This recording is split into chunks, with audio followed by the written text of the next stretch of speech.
Kiss 92.5 Studios in Toronto, Canada. Are you ready? Ladies and gentlemen, this is Roz and Mocha.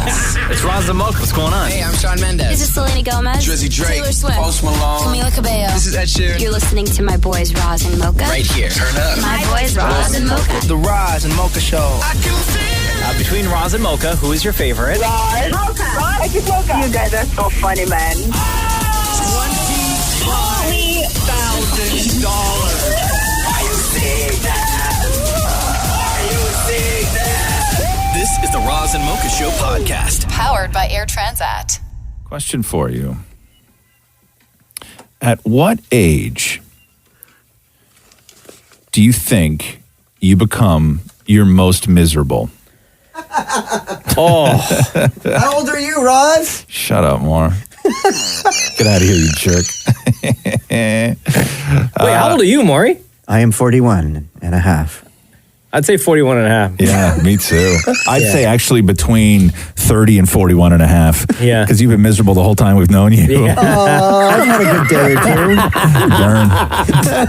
two. Burn. Burn. Okay, no, in all seriousness. Yeah. At what age are you the most miserable? I'm going to say 50. I'm going to say like 52. Mm-hmm.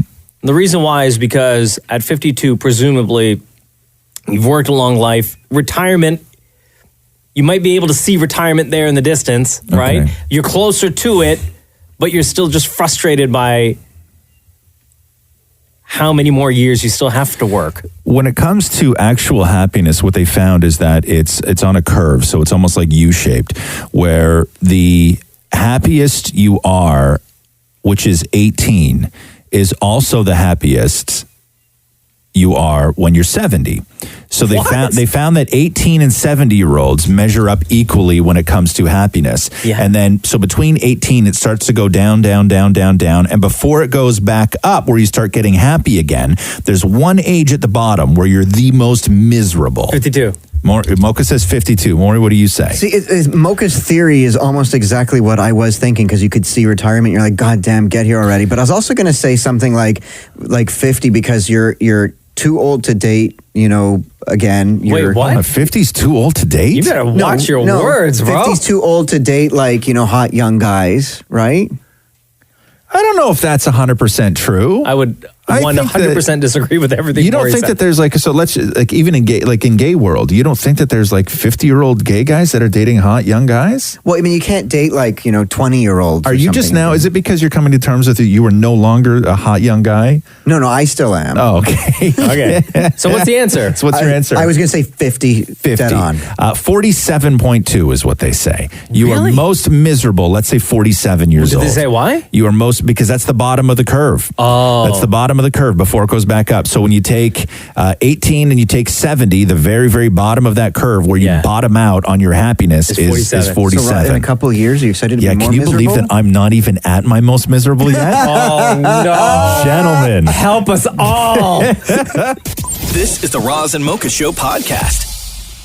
I don't know if you saw this, Roz, but new dating terms have been, a list of them have been released. This was trending last night and a little bit this morning. And it's based on a survey that Plenty of Fish did on their website with their users.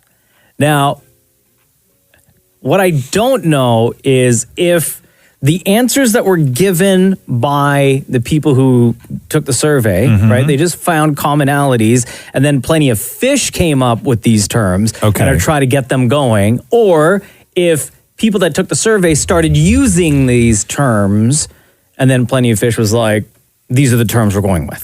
Okay? So, for example, dial toning. This is when you give someone your number, they reach out, and then you never reply. According to Plenty of Fish, 60% of singles have experienced this, and it's called dial toning. Nobody's ever said that.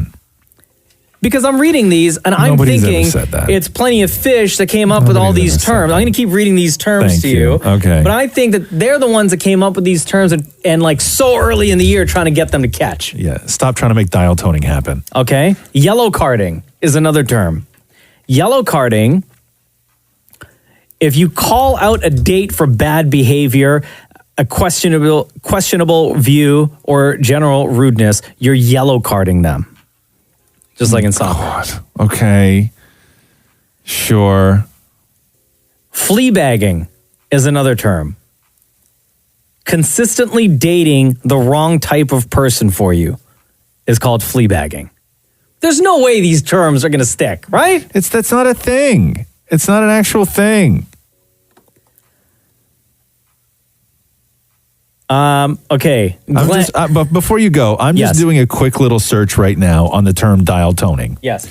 The only results that show up are people who have published the Plenty of Fish survey. It is, right? Yeah, it shows up nowhere else. Dial toning.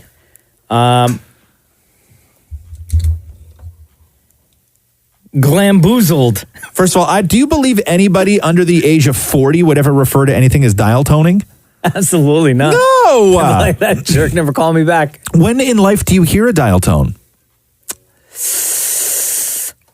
When in life do you hear a dial tone? Anymore?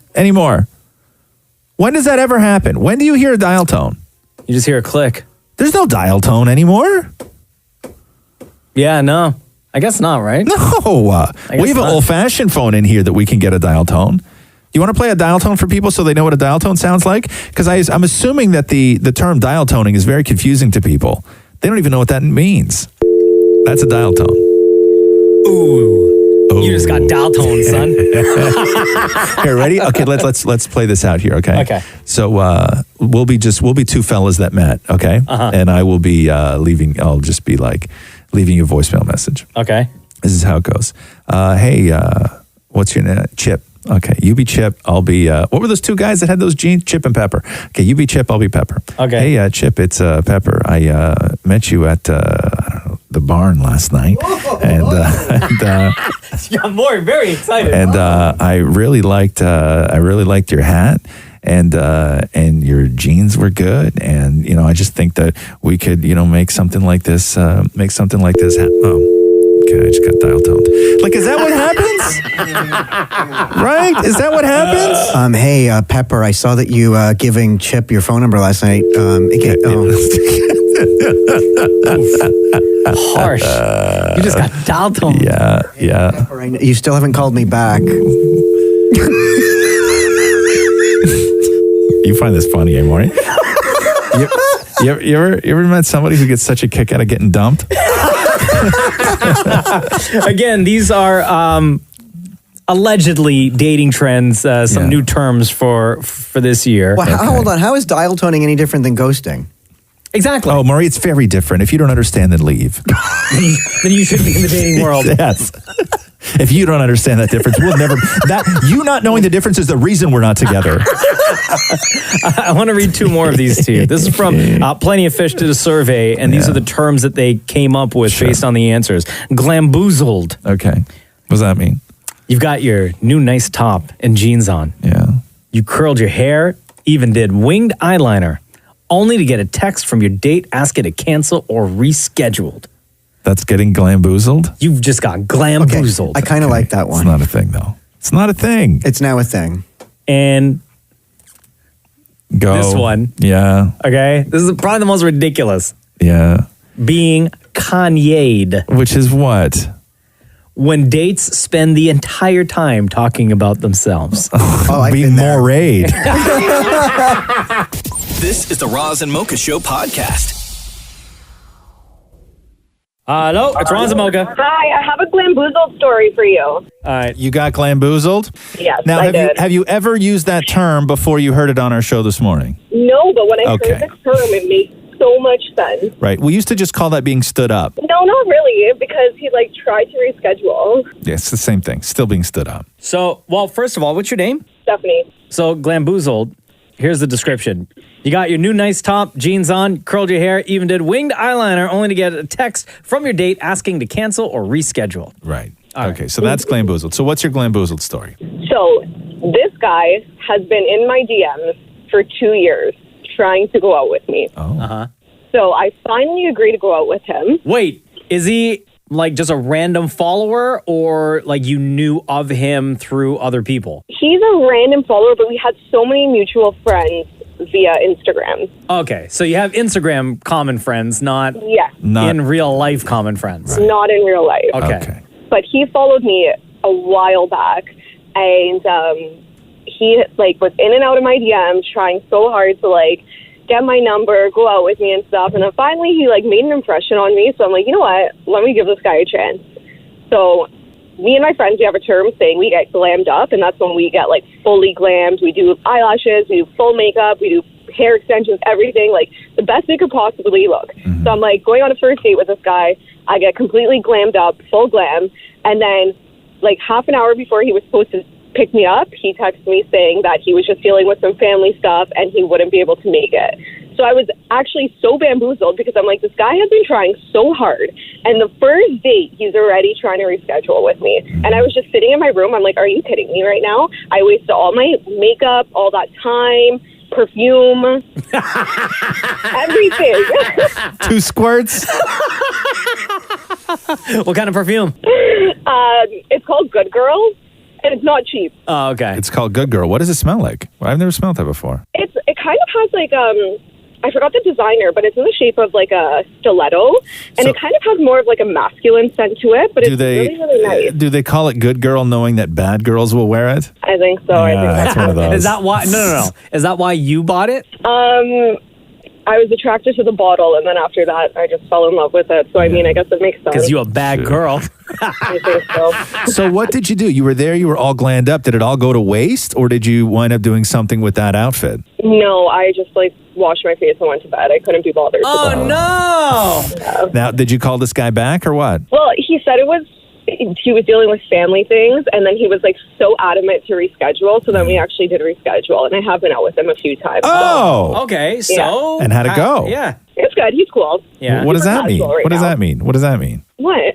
What does that mean? You just don't see it going anywhere. I don't know. I feel like it's just been us hanging out has been so sporadic, just because I'm a bartender, so my schedule is all over the place. So I wish I could, hang out with him more seriously, but, it just hasn't been working out, us seeing each other. But we see each other at least once every 2 weeks. And you, make out and stuff? Oh, my God. Booty call, right? That's why you guys see each other every other week. Yeah, see? Yeah. I know. Come on, Stephanie. Don't be playing with us. Yeah, why can't you just say that? What, that it's a booty call? Yeah. No, because it's not. We actually, do more than just that. Like what? what? A friend with benefit, maybe? Maybe we can, at least give him some friendship. Not just... Wow. You're so kind. You're just so kind. You're going to throw a little friendship at him, too? Yeah. I'll give him some friendship if I'm giving him this ass. Meanwhile, this guy thinks he's your boyfriend. Yeah, totally. Oh, my God, he's planning holidays, He's everything telling all of his friends, he's yes. I met this girl. Her name's Stephanie. And she's gorgeous. We have the best story of how we met, too. We were supposed to go out, and she got all ready, and then I had to cancel last minute because of this family thing that I had. And oh, my God, she loves telling this story. You guys are living 2 completely different lives together. Maybe. Yeah, exactly. Yeah. Well, that's what happens when you try to slide into a girl's DMs. Her expectations. All right. Well, thank you for sharing your story, Stephanie. No problem. Also, side note, thanks for the fake name because we have caller ID here. Oh, damn it.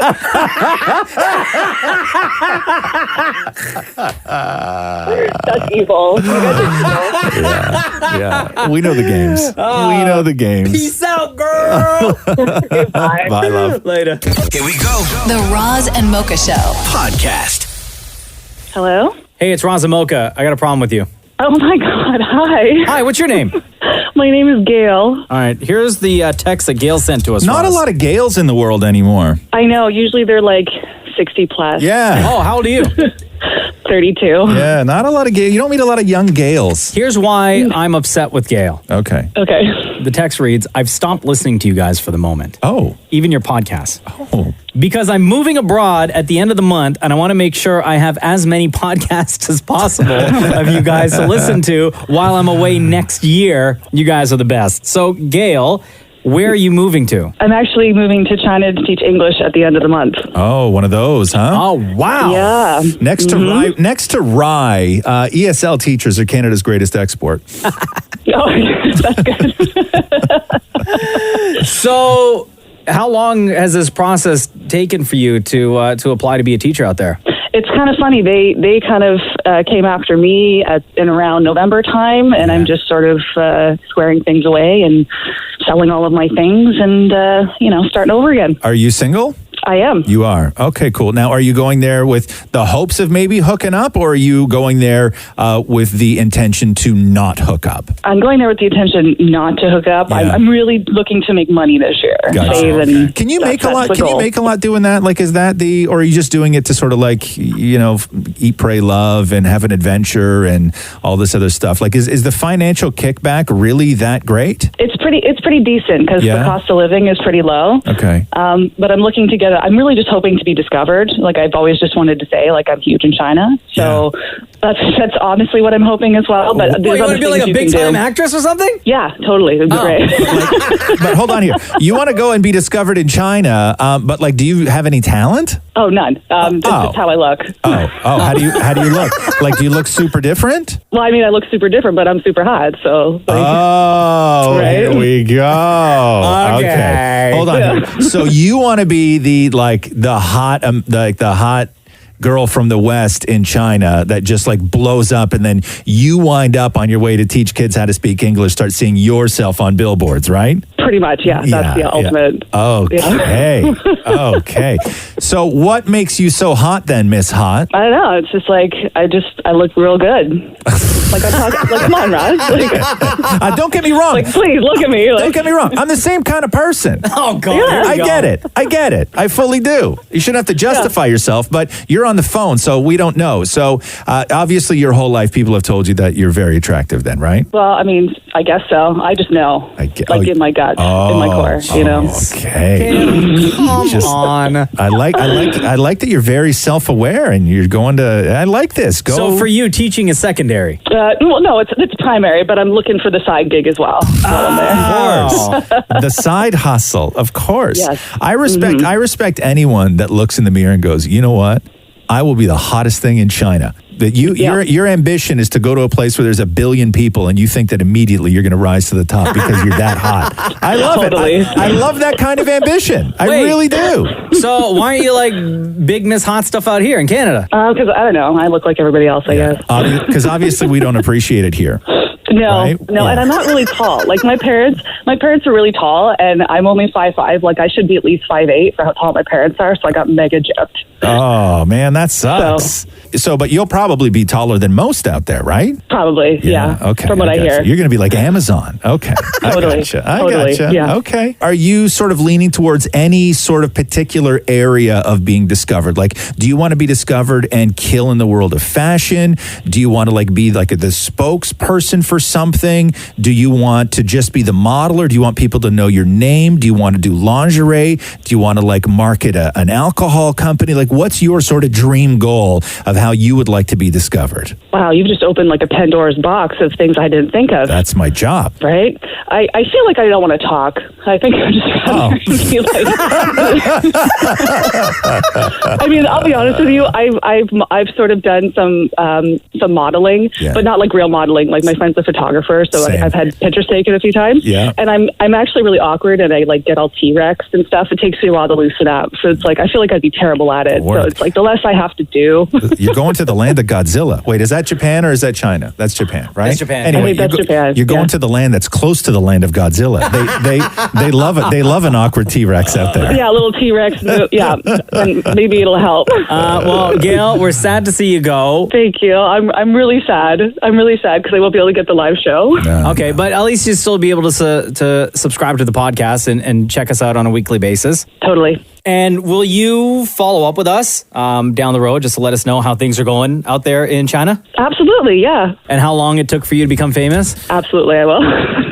All right, All right, girl. Thanks for your text, and thank you for listening to the Roz and Mocha Show. Always, guys. Thanks. Wait! Before you head out to China, yeah. Between Roz and Mocha, who's your favorite? I love you guys both, but Roz is my favorite. Oh, yeah. It's because we're both so good looking, huh? Totally, yeah. Okay. Bye, Felicia. Okay. Bye, guys. Love you. This is the Roz and Mocha Show podcast. Paris Hilton now has a cooking show, Roz. Oh, yeah? Why don't I have a cooking show? Everybody's getting a cooking show. After watching episode 1. It's available on YouTube, by the way, and it's called Cooking with Paris. Yeah. Is she talented? Oh my God. Oh no. Is she talented? Is she your though? Question.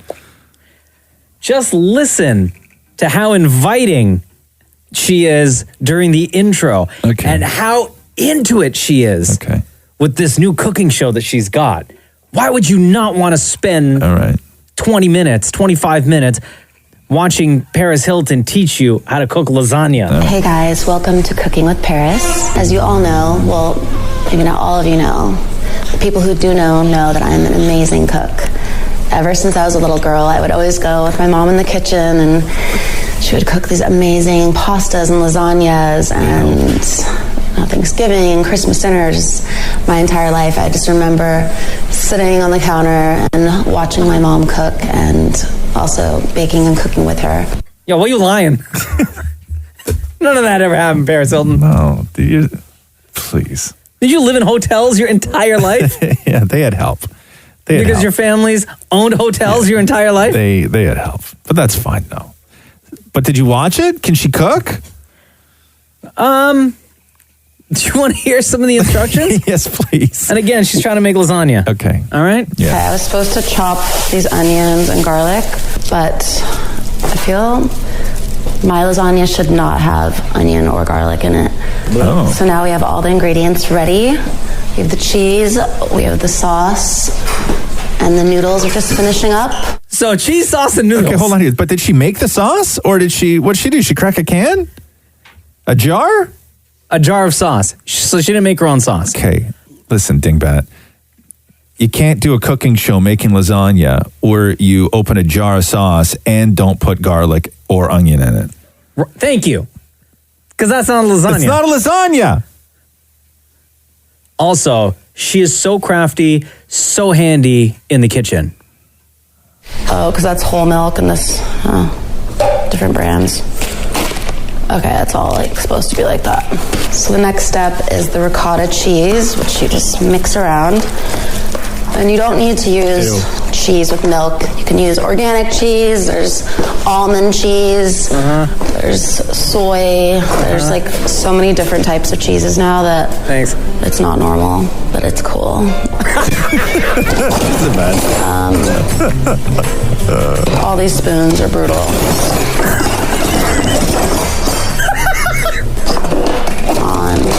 Sorry, I'm doing a cooking tutorial and I have none of the correct things. I don't know what this is, but it looks like it will work. Wow, she's the best. I was wrong. This is actually brilliant because this is exactly what it should be, right? Would you expect anything less? No, and my opinion completely changed. Now I'm so delighted that Paris Hilton is doing a cooking show where she doesn't know what the things in her kitchen are actually called. Sorry, I'm doing a cooking tutorial and I have none of the correct things. I don't know what this is, but it looks like it will work. This is the Roz and Mocha Show podcast.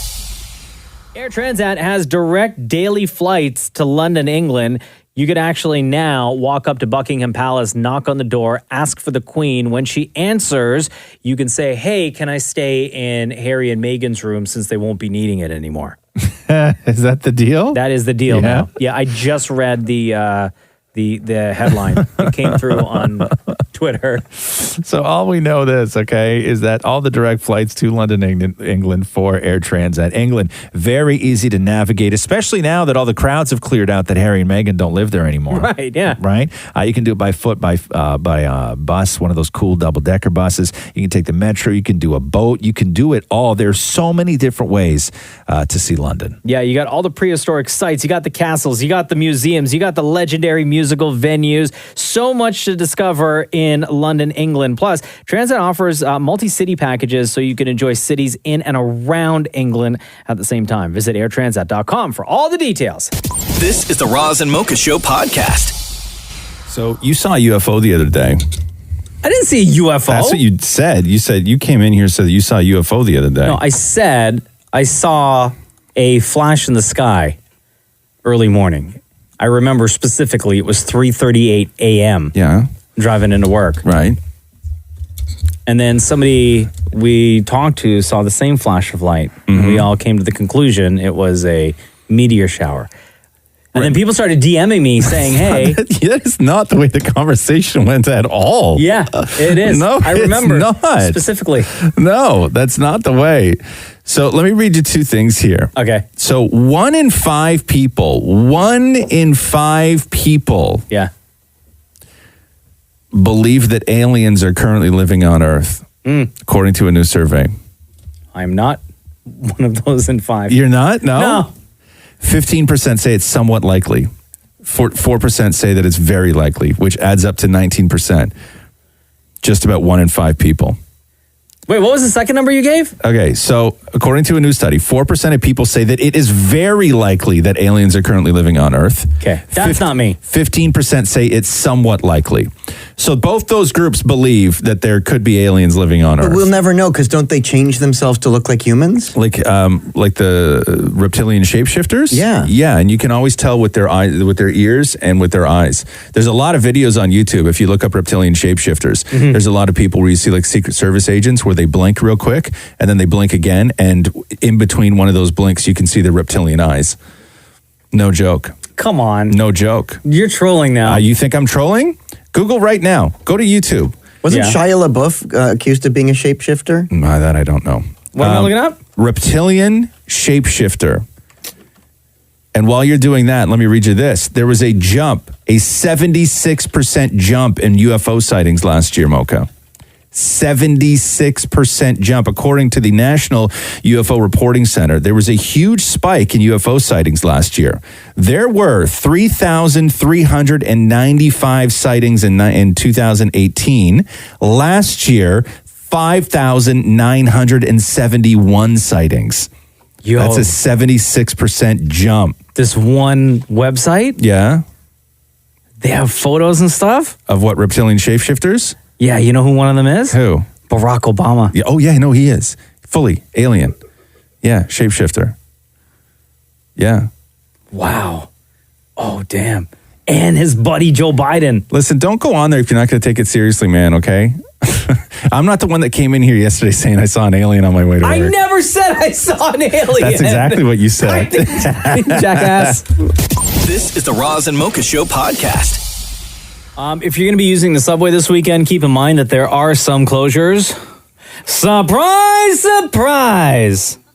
No subway service on line 1 between Shepherd Young and St. Clair. Oh. But of course, they got the shuttle buses, so those will be packed. I wonder how that'll affect the no pants subway ride. Oh, God. When's that happening? It's Sunday. Sunday. Now, why do they call it no pants instead of just calling it undies? Because it's not like people are nude, right? No. It's just... I think some people just wear some people wear just shorts. wear shorts. Yeah. No, you know what? I've gone my shorts. on this ride a few times, and I've never seen anyone in shorts. Stop lying. You've only gone to talk to people for the show. you know of. Maury has never gone The with no last time I pants. did it, I went with no pants, only because Yeah, what were Roz's you wearing? girlfriend was there and Shorts? she took pictures. Boxers. But they look like board shorts. 'Cause No, your boxers are big. they're like flannel like boxers. They were maybe even this pair, Because you just never changed them. right? See? No, Maury's boxers. Yeah. Your You look boxers. Your boxers look like gym shorts from the 50s. Like if you put a pair of old school Converse on you and a basketball in your hand. Yeah, and you're throwing it totally. into a. You know what I mean? Like, Yeah, but gym shorts don't have the button. hey, you know what I realize I do? You ever What? realize that there's still kid things that you do? When Maury Like? was just getting dressed right now, which is weird to say because we're at work. When Maury was just putting his pants on right now, I realized the other day that I still do something that I did when I was a kid that I never grew out of. Which is and what? it's a total kid thing to do. What? If I go to the bathroom or if I'm getting dressed, right? Before I do up my pants, I tuck my t-shirt under my chin. You tuck? Well, that's so that you can see Yeah. what's going on. I do that too to I tie tuck my shoes. I tuck my t-shirt under my chin. I do that to tie my shoes. Because I always did that when I was a kid because I needed to see what I was doing down there. Right? Hold on. So imagine you have a t-shirt on, right? Yeah. Okay, and then sit down like you're on the toilet. Okay? Yeah. Pretend your pants are down, Yeah. right? And then stand up and pretend to do up your pants. I don't do that move. No. I always, and I did it when I was a kid. It's one of like the last sort of like kid things, habits that I did. I'm trying to think. Do I? I grab my t-shirt and I lift my t-shirt up and I tuck it under my chin so I can look down. I've seen people do this. And do my pants up. I don't think I do that. No, I don't do that. You don't do that, huh? When you go pee, do you pull your pants all the way down? No, I don't do that. No, I still tuck my... Like a toddler? Yeah. I do that with my pajamas. What? Yeah. Like, you don't do that? Like, you don't... No. All the way down to your ankles? Yes. Well, that way your knees can bend. No. Why would you? Don't listen. The man's nude at work. Okay, it's so true. All right, just don't be professional for once. Roz and Mocha's Fix My Life. What advice can you guys give me? Okay, so my question is... Got a problem you can't fix? Roz and Mocha got you. Hey Jess, how you doing? It's Roz and Mocha. Hi guys, I'm good. How are you? Good. All right. So Jess, you wrote us this. Roz and Mocha Fix My Life. I got engaged last December. Congratulations. Hey, nice. And asked one of my best friends to be my maid of honor. At the time, she had said yes. You were her maid of honor in the summer of 2018. So recently we had all planned to get together to look at dresses, and she sends me a big message saying she does not want to be in my wedding because she's too committed to her recreational sports teams. Damn. She said she just wants to be a guest and nothing else, even after I was so committed to her wedding, not even 6 months earlier. It really hurt, and now I don't know if I should invite her to my wedding at all. Damn. I care about her a lot, but I'm really hurt that she doesn't want to be a part of any of my day, even if she doesn't have to spend any money. Jess, what if this is a money thing and she's just using her recreational sports as the cover-up? Well, that's definitely what I thought. And that's why I kind of figured, well, hey, like you can come and, see me try on a dress that's not going to cost you anything. And I can understand that. And I think, we have the kind of relationship where she should know that I would have no problem if that's what it is. But I mean, the thing is that we've been friends for so long that I just can't understand why she wouldn't even want to, just attend those things just to be there to support me. And that's why I kind of was really thrown off. And I'm about to do my invitations the next week, and I've talked to my girls, and they're all kind of split down the middle as to whether or not to invite her. Okay, so to even invite her at all to the wedding? How long have you been friends with her? Probably like 7 years. Okay. I became friends with her when we were in college. Well, what's wrong with inviting her to the wedding and just have her be there to be a part of the day as just a guest? Yeah, I mean, definitely. That's kind of where my head's at. I was really hurt. And it kind of came out of nowhere because we had been talking about it for months. Like, she had said yes, and then she was still planning to be my maid of honor for a good 8-9 months before she told me. Like, we had been talking about it 3 weeks earlier. And then when she messaged me, I didn't know what to say. I was really hurt. And I didn't answer for a couple days, and she didn't say a word to me. And she didn't call me. She just sent me a big text and said nothing else. There is no obligation to be in somebody's wedding party. Mm-hmm. Okay. Sure. And even if you were in their wedding party, the only one that I can think of where there would be an obligation would be, let's just say, if a sibling is involved, like if your partner's sibling is involved, right? Mm-hmm. When it comes to stuff like this, there's no guarantees and there's no definitive obligation. And if let's say it is legitimately sports teams, right, where she is too committed to all of her sporting to be able to do all the wedding stuff, then she's made that decision where that is now her priority, because in order to do everything she needs to do for you for that one day means that all her commitments throughout the year leading up to this, let's just say in her mind, okay, with all the obligations of the things and the weekends that you're going to ask of her, she will miss out on a year of doing the thing that she loves and is already committed to get you ready for that one day. Right. And so it sounds like she made a tough choice. Now, kicking her out of the wedding entirely it's a difficult thing when you cut ties with somebody based on a wedding that you've been friends with forever. I don't think your friendship should be able to last that. Otherwise, I will say you didn't have the friendship you thought you had. Apparently. Okay. I don't want to be vindictive, right? I don't, and because I still love her, and I think that's half the problem is, I really love her, and even though this really hurts, and I don't necessarily understand, I guess I'm not a sports person, so I don't get that, but I do still love her, and I don't want to be that person who's like, well, I'm going to cut you out and do something so harsh. But it's not sports. It's about commitments. Yeah. Have you had a face-to-face conversation with her? So actually, the only time I've actually got to see her is when we were in like a Subway, and it was on a lunch period, and she came up behind me and hugged me while I was in line, but she was leaving and I was there, and I was just shocked to see her, and she just said, I'm really sorry, can I see your dress that you got? Because this was right before we were going to get the dress, right? And I mean, I love her, so I saw her and gave her a hug and said, oh, I'm mad at you, but here's a picture. And then she said, you know, like, I'll message you, I have to go. And she never messaged me after that. So. Right.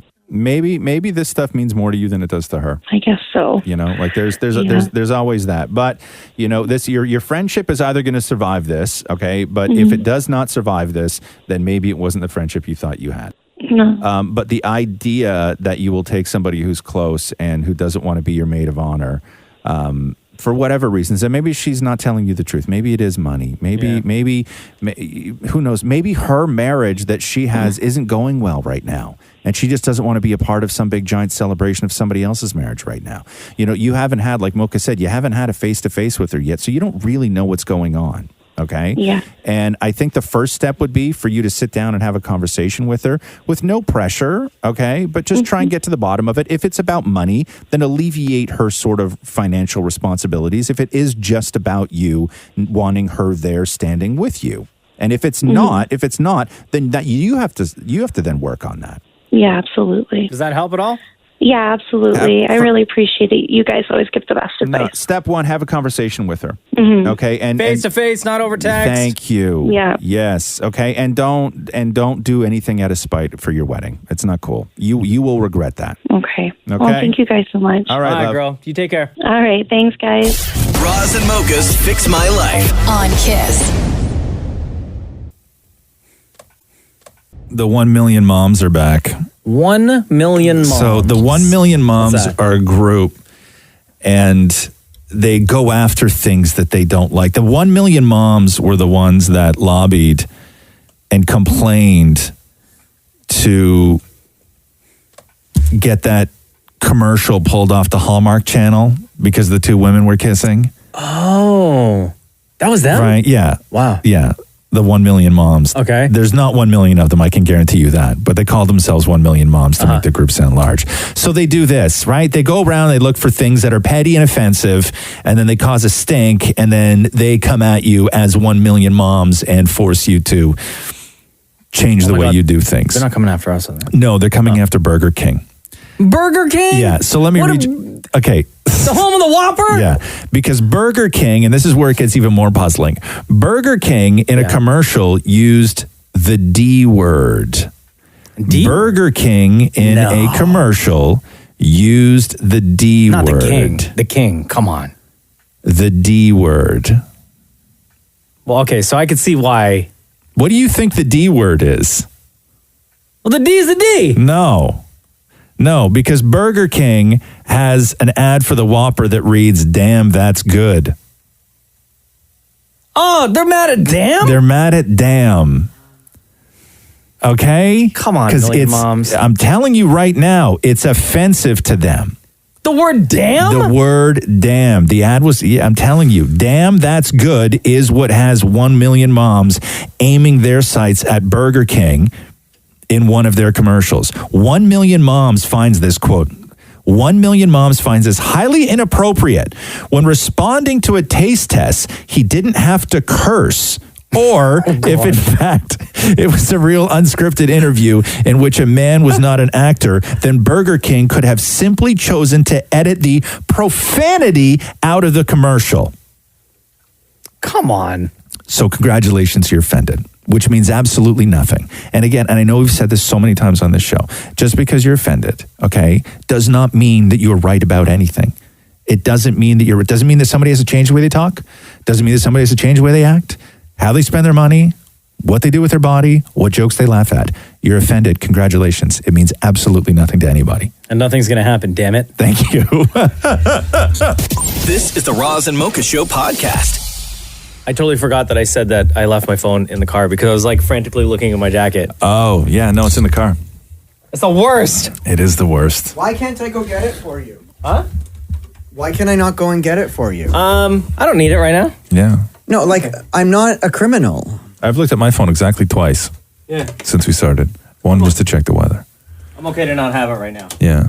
Oh, I would just go insane not having my phone. It would drive me mental. Why though? Why? Why do you need it like Complete FOMO. But you sit in a computer. You sit in front of a computer. What is on your phone that you don't have on the computer in front of you? Instagram. What do you mean? You can check Instagram. No, I check I'm not logged in on my laptop. I'm logged in on my phone to the Instagram. But why not log in? I know you can't check Instagram DMs on the desktop. Is that what you're missing? Is your Instagram DMs? No, it's too Wait, early why are you for- checking it's- Instagram when it's too you're supposed to be early for working? anybody Yeah, to get why are you back checking to- Instagram when we're supposed to be working? Well, it's all What am I covered. getting out of it? No, but I always scroll constantly. What if something happens? What You've if never something's once out? sent me anything Hold on, from Instagram. what? You're constantly scrolling Instagram when we're doing the show? Yeah. No, you've but never once sent me anything. We've never done anything on the show that has originated from your Instagram unless it's What else? reading Hold your on. DMs. Hold on. What else are you doing in that room other than not working? Eating. Are you on Facebook? I'm always on Facebook. Everything's open. Wow, you're just The giving up world the is goods my on oyster. everything. Yeah. You know what I mean? He's like he doesn't even try to cover it up. You're the worst snitch on No, but yourself. we're in the entertainment business. I have Yeah. to have an ear on But everything. what I'm saying is that maybe you need to find new ways to research because we've never once done anything on this show that has originated from your scrolling of Instagram. Well, that's not true. I mean, we've done videos based on things from Instagram, but we've never talked. Well, I know it's not true. We've talked about things that. No, are we from- haven't. Give us an What, example. twice? Like what? No, I mean, like, I've sometimes seen a news story on Instagram and then went to Google to find out more about it. Like what? Like if, for example, like if. No, give me not for example. Give me like a specific. Yeah. Because I'm trying to If figure out Instagram why. is such a fantastic resource for you. I'm just trying to figure out why in the 4 hours that we're doing a live radio show, that you're in the other room on Facebook and Instagram. I see no reason why I need to explain myself. Can I say that just came out of my mouth so organically? This is the problem right here. This is the problem with everything. And it's not just the problem with this show. It's the problem with the world. Yeah. You know what I mean? It's when somebody's in a position of where they're clearly wrong. There's a couple of things that you can now throw out as a millennial or even older than that, which is either I'm living my truth. Right? Your truth is so lazy though. Yeah, but your truth is lazy. Or I don't need to explain myself to you. This is the Roz and Mocha Show podcast. Hello? Yo, Prit Paul. Hey. What's up? It's Roz and Mocha. How are you? Good, how are you? Good. First of all, welcome to the Roz and Mocha Show. The reason why I say Thank that, you. Roz, is because Prit Paul just switched over and started listening to the Roz and Mocha Show. Really? From where? Z103. Never heard of them. Really? Prit Paul, so you've never listened to the Roz and Mocha Show before? Never. Okay. So FYI, we've been on the radio together for over 10 years now. Yeah? Our show not only is in Toronto, but we broadcast in Edmonton, Ottawa, Kingston, and Vancouver. Awesome. We have a podcast available on Apple Music, Google Play, Spotify, Frequency Podcast Network. So if there's anything over the past, few years that you've missed out on, you can get caught up by subscribing to our podcast. Awesome, I'll do that. So what made you make the switch to Roz and Mocha from wherever it was you used to listen to? The morning show people that were doing it recently are very dull people. They don't have the vibe that it used to have. It's just boring. And I need some excitement, like how you guys are. You give positive, reinforcement, like advice to other people that have like that FML segment that you guys have. To other people, that makes me feel like, hey, I'm not alone in this world. There are other people that are miserable like me that need a kick boost, and you guys give it to them. Prit Paul, come on now. No, you're great. I'm happy you found us. I'm happy we found each other because you sound Thank like you. you sound like you're going to be a really fantastic addition to to this show and this sort of world that we have. And we're delighted to have you. And as we say, it's always a little bit mind blowing, and we're always, just sort of humbled when anybody chooses to spend any amount of their time with us and this show. So thank you for hanging out. Thank you for allowing us to entertain you, and we'll do right by you. Thank you, and keep doing what you do. Hey, Pritpal. Just out of curiosity, how long exactly has it been that you've been listening to the Roz and Mocha Show? Well, it just started over the holidays. Let's say 2 weeks before the holidays. Wow, damn! And then I just started listening pretty much every day. Even the reloads that you guys have on the weekends as well are absolutely hilarious, because you just do an hour of each segment of your 5-day work week, or the 5 days. Well, that's why I think the podcast is going to be perfect for you. You're going to get a full week's worth of content on each of our podcasts. So in the less than 1 month that you've been listening to the Roz and Mocha Show, between Roz and Mocha, who's your favorite? That's a very... Roz, you're a very good-looking guy, but since I'm a brown person... Mocha. Sorry, what's your answer? It's Mocha. Oh, okay. There you go. I'm a brown person, so I got to stick with the brown people. See, listen, let me tell you. I'm sorry. That's a game I don't get to play. No, you can't. No, I don't get to take part in that part of life. No, you just get to witness the rise of the brown. You're the best. Thank you so much. Love you lots, Pritpal. Take care. Love you. Thank you. This is the Roz and Mocha Show podcast. You have 3 cats at home, Roz. I do. I have 1 dog. When you or your family are not at home and the cats are alone, do you leave the radio on? Do you leave the television on? Do you leave anything on for them so that there's noise in the house? Every now and then, Catherine will go to YouTube, and there's videos specifically for cats, which is I walked in the other day and there was a full HD 4K quality shot on my television of a tree stump with birds just eating on it. So the cats just sit there and stare at the TV. Really? They don't try to jump up and Yeah, they do. Yeah. It's pause on the screen. But I read somewhere that it's actually that cats don't like it when you leave things on, like the TV and stuff like that. Because I always used to do it all the time. Keep you company. And apparently they don't like it. Because for our dog Tig, we always leave the television on. We used to leave the radio on as well. Spotify now has a feature where they will generate a playlist for your pet when you're not at home. And what you do is you pick the, quote, pet playlist, and you have to answer a few questions about the pet that you have, along with personality traits. Oh, for God's sake. Okay. And right now they have options for only 4 pets. What kind of personality traits do they want from your pet? Whether they're happy, whether they're sluggish, lazy, energetic. And right now they have it for dogs, for cats, iguanas. For God's sake. And hamsters. Jeez. Some poor guy in an office a couple of weeks ago at Spotify, who hasn't really been contributing to the team, had his boss look at him and go, "You better come up with something or you're out of here." He's like, "I got it. I got it. Pet playlists." So what we did was go through each of these animals and filled out the personality traits. Okay. And because we wanted to see what kind of playlist, what's on it? Sure. What's on it? Yeah. So the iguana, the personality traits that we gave to our iguana is energetic, friendly, somewhat curious. Okay. And that playlist generated a song that we all know and love from Zed and Alessia Cara.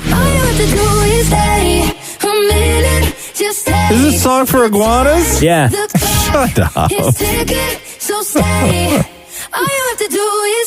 So this is one of the songs on the playlist for your iguana. Oh, here. Your iguana going to totally turn up, get lit.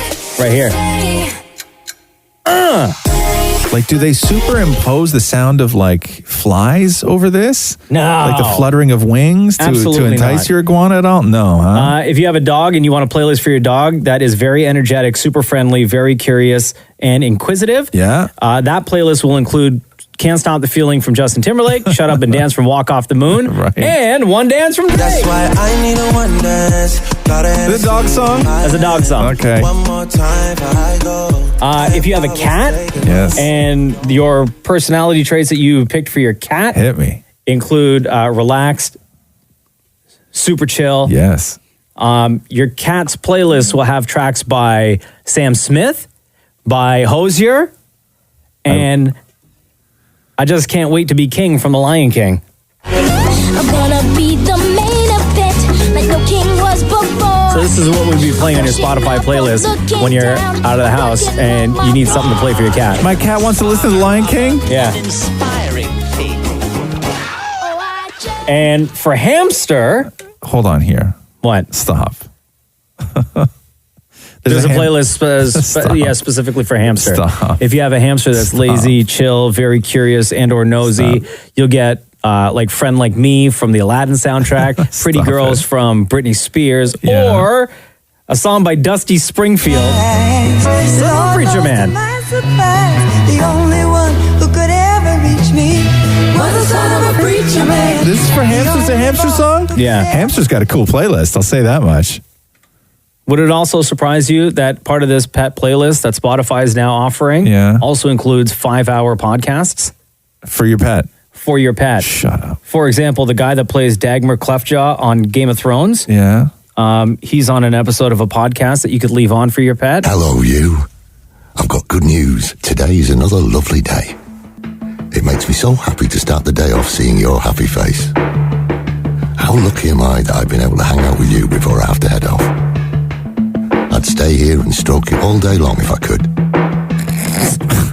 Now, I know you understand that I have to head out and get some chores done. Excuse me. You know I'd much rather be here with you. All warm and calm and cozy.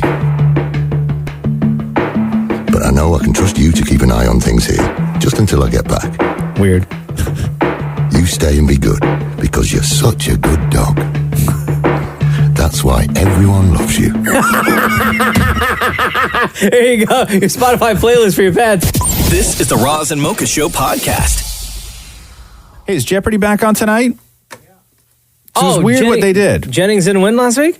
No, because it was weird what they did. They said that they were going to, because it started last week. Yeah. And they said that they were going to run it, and if they needed extra days, they were going to run it right through the weekend.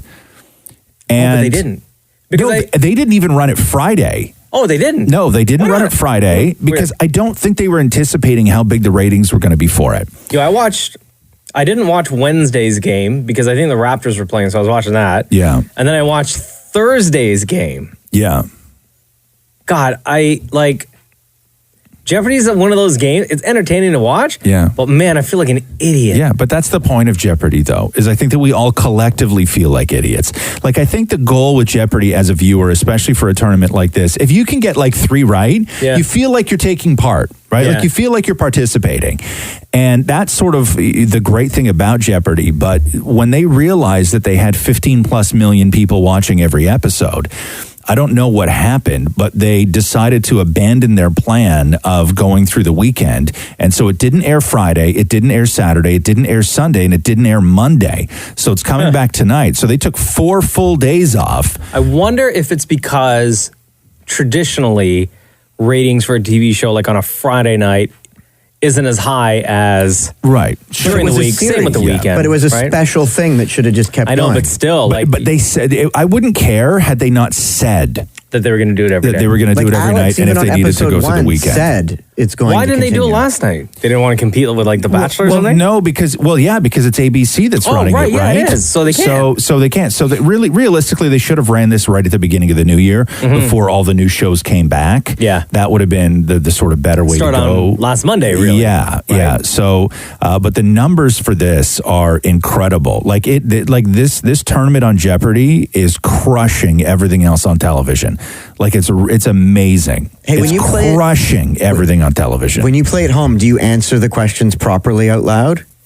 No, I just shout out the answer because I never have time. Yeah, I never have time. I try and do it properly because what if you are ever called to do it? You have to be able to do it right. Like you can't screw yourself over now. They don't just call you like it's not like it's not like jury duty. like there's some like call center in India that calls you and like recruits you for Jeopardy. I have to go audition, We're not calling about the duck cleaning, but we're calling to invite you to Jeopardy. You've been through this process, Maury. You went down to The Price is Right. Yeah, like, you know what it's like. You have to audition for these things. But with Jeopardy, it's not like lining up for hours and hours like The Price is Right. This is something they tour. Wheel of Fortune does the same thing. They tour around and you go line up and you audition in front of. It's like American Idol, and if you're good enough, they'll put you in front of other judges and stuff. But I know somebody who won Wheel of Fortune. Really? Seriously? Yeah. What'd they win? Yeah. Money in a car? Yeah, money in a car. Oh, nice. Yeah. The only thing I've ever wanted to know about Wheel of Fortune is the wheel heavy or light? It's heavy. It's really? Heavy. Yeah. No, she won years ago. Years ago, she won Wheel of Fortune. What did she do with the car? She kept it? No, because most people don't because you have to pay the taxes on it. Yeah, but not if you're in Canada. See, what I asked at The Price is Right is if you win a car and you are from Canada and you win a Toyota, they'll find a dealership here and give you the car when you get back. Oh, okay. So that makes sense. So it's not that car that you see it. No, it's never that car. So when what do you're you think, like you drive it off the lot? No, so here's the other thing. Like here, it's your car. You're probably like figure it out. Yeah, So The Price is Right. They shoot a morning one and an afternoon one, and I was lining up for the afternoon show. And as you're lining up, you're seeing the morning show finishing, and they're wheeling all of the prizes back into storage containers in the back lot. And when Maury went down to The Price is Right, because he didn't get picked, like he wasn't like he didn't play The Price is Right. He was just in the audience. And when they came to the Showcase Showdown, the best part of that is Maury flew all the way to Los Angeles, and the big prize in the Showcase Showdown was a paid trip to Toronto. I could have went home. No, you did come home. Exactly. Roz and Mocha's Fix My Life. What advice can you guys give me? Okay, so my question is... Got a problem you can't fix. Roz and Mocha got you. Hey, Jackie, how you doing? It's Roz and Mocha. Hey, how's it going, guys? Good. How are you? I'm okay. Hoping you can help me out. Jackie, you wrote us this. Hey, Roz and Mocha, Fix My Life. My boyfriend and I have been together for going on 5 years, and the sex has disappeared. God, we get a lot of these, man. Yeah. The thing is... Do you really? Yeah, I've only heard you talk about somebody who called in saying they had too much sex, and I was like, Okay. I'll take some of that. Thank you. Yeah, exactly. You said the thing is, though, we're both still really into each other. Love to spend time together, kiss every day before leaving the house, cuddle, etc. And we talk all the time about our future together. It seems like it doesn't bother him that much at all, but I really miss the intimacy from sex and worry that it's gone forever. I've tried to instigate on multiple occasions, but he has a really physical job and is always, quote, tired. I need to know if this sounds terminal or if there's something that happens to guys after a while of living together. I've never lived with a guy before, so I'm hoping this is more normal than I think. FML. Is it normal? Yeah, I would say it's pretty normal. Absolutely normal, Jackie. Okay. Yeah, I don't think, like, is he still attracted to you? He says that he is, and he'll do cute little things like smack my butt or, wants to, it's like he says he wants to hold me. Right. And it's still really, at times still is really romantic. It's just any time that I try to progress it a little further, it's he's tired or, not right now. Okay, but why not right now? I don't know. I think that Is it just that he's tired? Like, is that the only answer that he ever gives? A lot of the time it's that he's also like, we both have put on like a little bit of weight since dating. And I know that he's more bothered by, like, it's not a lot. He's more bothered by it than I am. And I've told him, I'm like, I find you really hot. Like, I try to make that really obvious. Hold on. He's more bothered by the weight that he has put on, or he's more bothered by the weight that you've put on? No, that he's put on. So he doesn't feel sexy. Yeah. So how do I make a guy who I'm super attracted to feel sexy when he doesn't feel sexy? Well, I mean, there's a lot we can't say. Oh, yeah. You know what I mean? Like, Yeah. it's a difficult thing because rarely does somebody just lose interest in sex. Oftentimes, that what we found through talking to so many people is that there's other things at play, and it's just to figure out the problem is way deeper than just figuring out a time that you guys can be in the bedroom together where one of you isn't tired. That's not the problem, and it's never the problem. So the conversations that you guys have to have are not really about sex. The conversations that you guys have to have are about everything else. And are you the one that's always bringing it up, Jackie, or does he ever bring it up? I bring it up. I'm the only one that brings it Now, up. I will say this, okay, that your role, and I'm saying you because you're on the phone with us. I'm not saying you as your role as a wife or as a woman. Your role in all of this, because you're on the side of where you're not bothered by it, you want to get this back on track. Your role of all of this, whether you are a man or a woman, is one of you has to be the cheerleader, okay? One of you has to be the one that says, listen, we're going to fix this, okay? Might not happen today, but I'm with you on this, and I don't know what the problem is. We're going to figure it out together. Me and you, we're going to do this together, and we're going to get out of this, and we're going to get back to having great sex. One of you, you can't do but we're not like it used to be, and what happened? Oh, you have to give incredible encouragement that you guys are going to get through this together. I can do that. Have you had that conversation? Like, have you said that to him yet? I have tried to bring it up in a couple different ways. I've tried, I first got upset about it and thought maybe that would push him out of it. And then I've tried asking why, and he's just, I don't know. And then I've tried trying to make him feel like I'm really attracted to him. I haven't tried. That's really good advice, actually, Roz. I will just be like, listen, we're going to fix this. We're going to figure it out, and I'm not going to stop. When it comes to people and men, geez, man, you get to a point where you would almost rather live a life with no sex than confess to the woman you love that you don't find yourself attractive.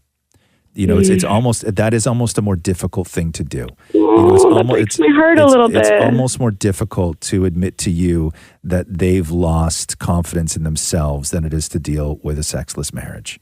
And that's the reality, right?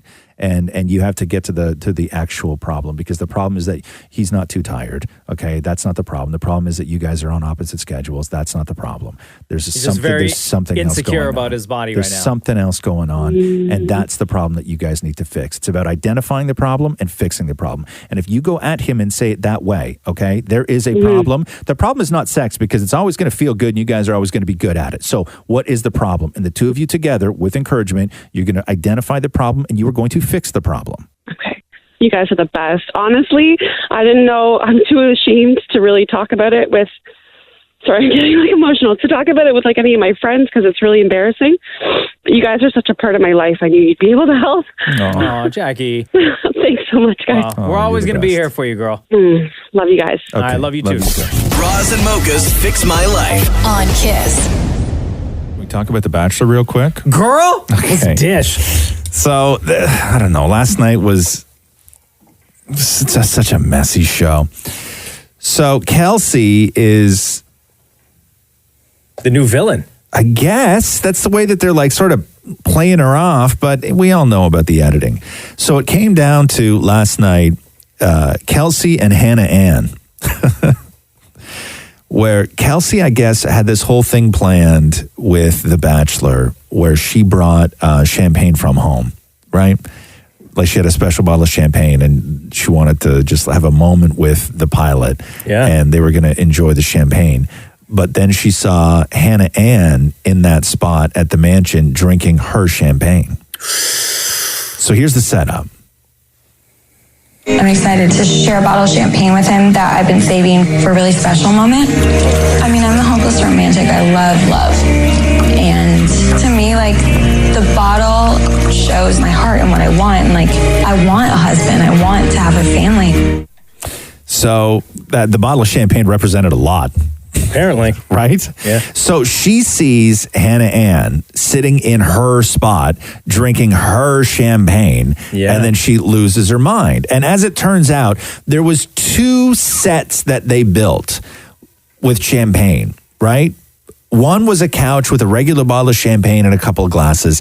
The other was by the fireplace with a blanket and Kelsey's champagne. Something happened where it got screwed up, and Hannah Ann wound up going over to the blanket and cracking open Kelsey's champagne. And Kelsey was not having it, and this is the confrontation. You know what? I've acknowledged your feelings. I respect your opinion.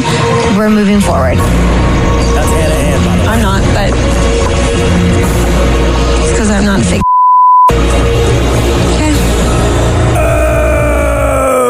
Yeah. Oh, and it didn't stop. It didn't stop.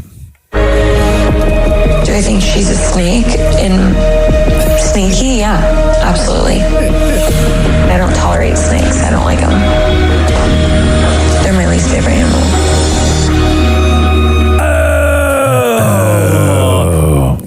Something happened and the bottles got switched up. Yeah, right. Of course. Yeah, right. It was the producers that switched it up. And then she goes over and she finally gets her time with the pilot. And she sits down, they crack the other bottle of champagne open, and they don't have glasses because she bumped into the whole set and broke all the glasses. And so he uncorks the bottle of champagne, and then she tries to take a sip out of the bottle of champagne. And immediately, as soon as she did this, I'm sitting on the couch and I'm like, no, don't do that. Because I know what happens when somebody tries to take a sip at a bottle of champagne that hasn't already been poured. And that is the whole thing explodes in your face. And that's what happened. And that's exactly what happened. And that's the clip that we're going to be seeing all day today. I'll end on this tweet, which was probably my favorite tweet from the entire show last night, right? Yeah. From a fan. So you're telling me Kelsey saved a special bottle of champagne for over a year and the producers told Hannah Ann to drink it with Peter knowing it's going to create drama? And then in all caps, the devil works hard, but the Bachelor producers work harder. This is the Roz and Mocha Show podcast. Big anniversary today, Roz. What is it? 21 years ago. Okay. 21 years ago. When would that have been? Like 1999? Okay. 21 years ago. God, what was going on in 99? Okay. I had red pants. Okay. HBO premiered this show. Never seen an episode.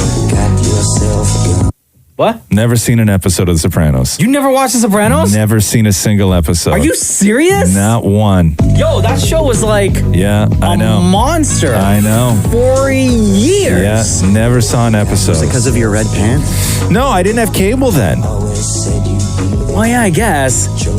It wasn't as accessible. No. And back then, to get cable was a little pricey. Yeah, I didn't have cable in 99. Because I remember HBO, at the time we didn't have HBO over here in Canada. And no, it was the movie network. It was the movie network, but they never showed Sopranos season 1. And it was like a year later or a year and a half later that like CTV started showing it. Right. So I watched all of season 1. Yeah, you had to get it on DVD, right? Yeah. So I watched all of season 1, and then I didn't want to pay for the subscription to get cable.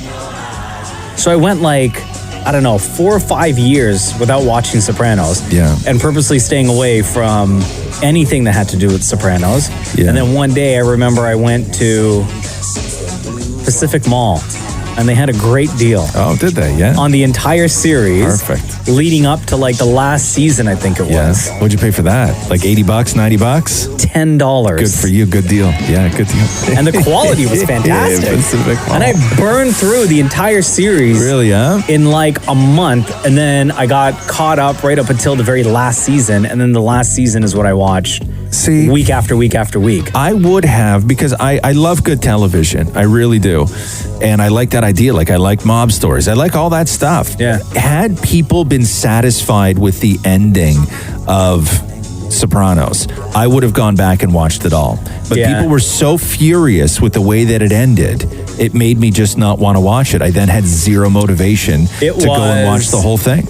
Probably the biggest letdown in It's what I heard. television history. Yeah, it's what I heard. Well, that and I guess Game of Thrones. That's fine though, whatever. It's Right? fine, yeah. But I remember specifically watching the very last episode, and much like everybody else, Yeah. WTF. Yeah. Had it ended and everybody was like, oh my God, that was mind-blowing, the best way to end this story, I would have been up at Pacific Mall, probably at that time paying $6 for the whole series. Probably. This is the Roz and Mocha Show podcast. Hello? Hello, it's Roz Mocha. Hi, how are you? Doing good. How are you today? Good. What's your name? My name's Kim. Kim texted us, Roz, and said that she just discovered the Roz and Mocha Show. What? Yeah.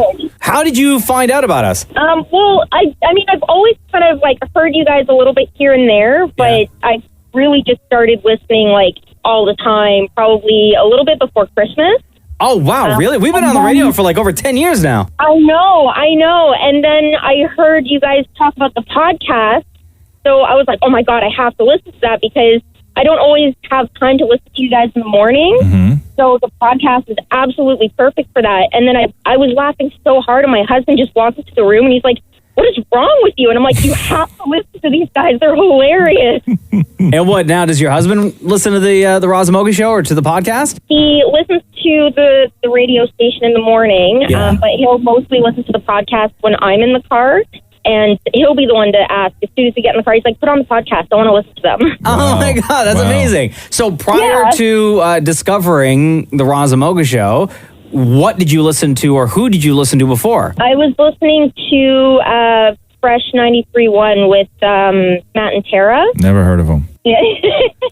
So how far through the podcast are you? I think I'm on episode 45. Oh, my God. And we got like 128 of them out. I know. You know what? I'm okay with that, though, because I listen to it while I'm at work. And, so I'm laughing all day to see you guys. Well, Kim, thank you for making the switch to the Roz and Mocha Show permanently. Oh, of course. Thank you for your dedication, not only to the live show whenever you can, but to the podcast as well. And your husband. Yeah. If you're on episode 40 something, by the way, and you've only been listening for like 3 weeks, you've spent almost four full days of your past 3 weeks just listening to the podcast. Yeah, I don't really have a life. I'm just over here doing math. Hey, Kim, between Roz and Mocha, who's your favorite? I know it's only been like a month, but I knew you were going to ask this. So it was really hard to choose at first. That's what she said.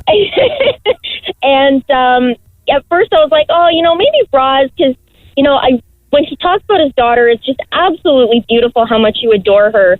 But just the other day, you were talking about how you like the female version cast of Ghostbusters better than the original. So I'll have to go with Mocha. Oh, wow. Oh, you didn't like that version? You know what? I refuse to watch it because Ghostbusters is such a classic and it's one of my favorites. And I love the girls, but like on their own, I love it. But it's just one of those where like you just don't touch certain movies, and Ghostbusters for me is that. No, but can I Stop say... being so precious. Can I say, Kim, that the all-female cast of Ghostbusters, it's really, really good. Is it? Yeah, it's really good. And it complements... No, listen to me. It complements... I know I'm your favorite and everything. It complements Keep digging. the original Ghostbusters movies. It really does a good job. I promise you. Can you watch that this week and then hope maybe we can follow up and find out what you thought? Yeah, absolutely. I would love that. Okay. Please do. Okay. But I will say that for my husband, Roz is his favorite. That's all right. I'll take that. What's your husband's name? Chris. He sounds hot. He's all right. I'll take him again. Hey, Kim, love you lots. Thank you for listening to the Roz and Mocha Show. Thanks for the call. Hey, welcome to the family. Thank you. This is the Roz and Mocha Show podcast. Man, watching those videos from Vancouver is hilarious, huh? That snow. People on can't deal cross country skiing. On the streets. No, you can't deal. And they're and as a city, they're not prepared. They have no idea what to do. No, well, you usually go for a morning run at this time. Yeah, but it's wild because to me, we've seen snowstorms and you see what it does to streets and people and your commute and everything else. But even looking at those pictures, I'm like, that's not a lot of snow. It's it's a decent drop, but that's not like.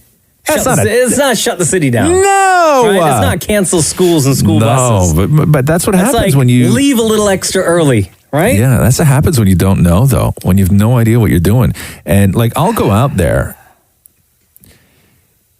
because because there's parts of Vancouver and Victoria that look very much like the sort of Northern California coast where it's very hilly, it's very beautiful, it's on the water, and you get a lot of these houses that were built onto like cliff sides where these driveways are on like a 30-degree angle. Like there's some really treacherous driveways. And oftentimes when I'm driving through LA, just instinctually, I think to myself, God, how do you do that driveway in the winter? And then you realize, there's no winter. Yeah. So it's fine. Easy. You can have that driveway here. You drive slower. Yeah, because it doesn't snow. But every now and then, because they have those same types of driveways out west, and it rarely, if ever, snows in places like Victoria.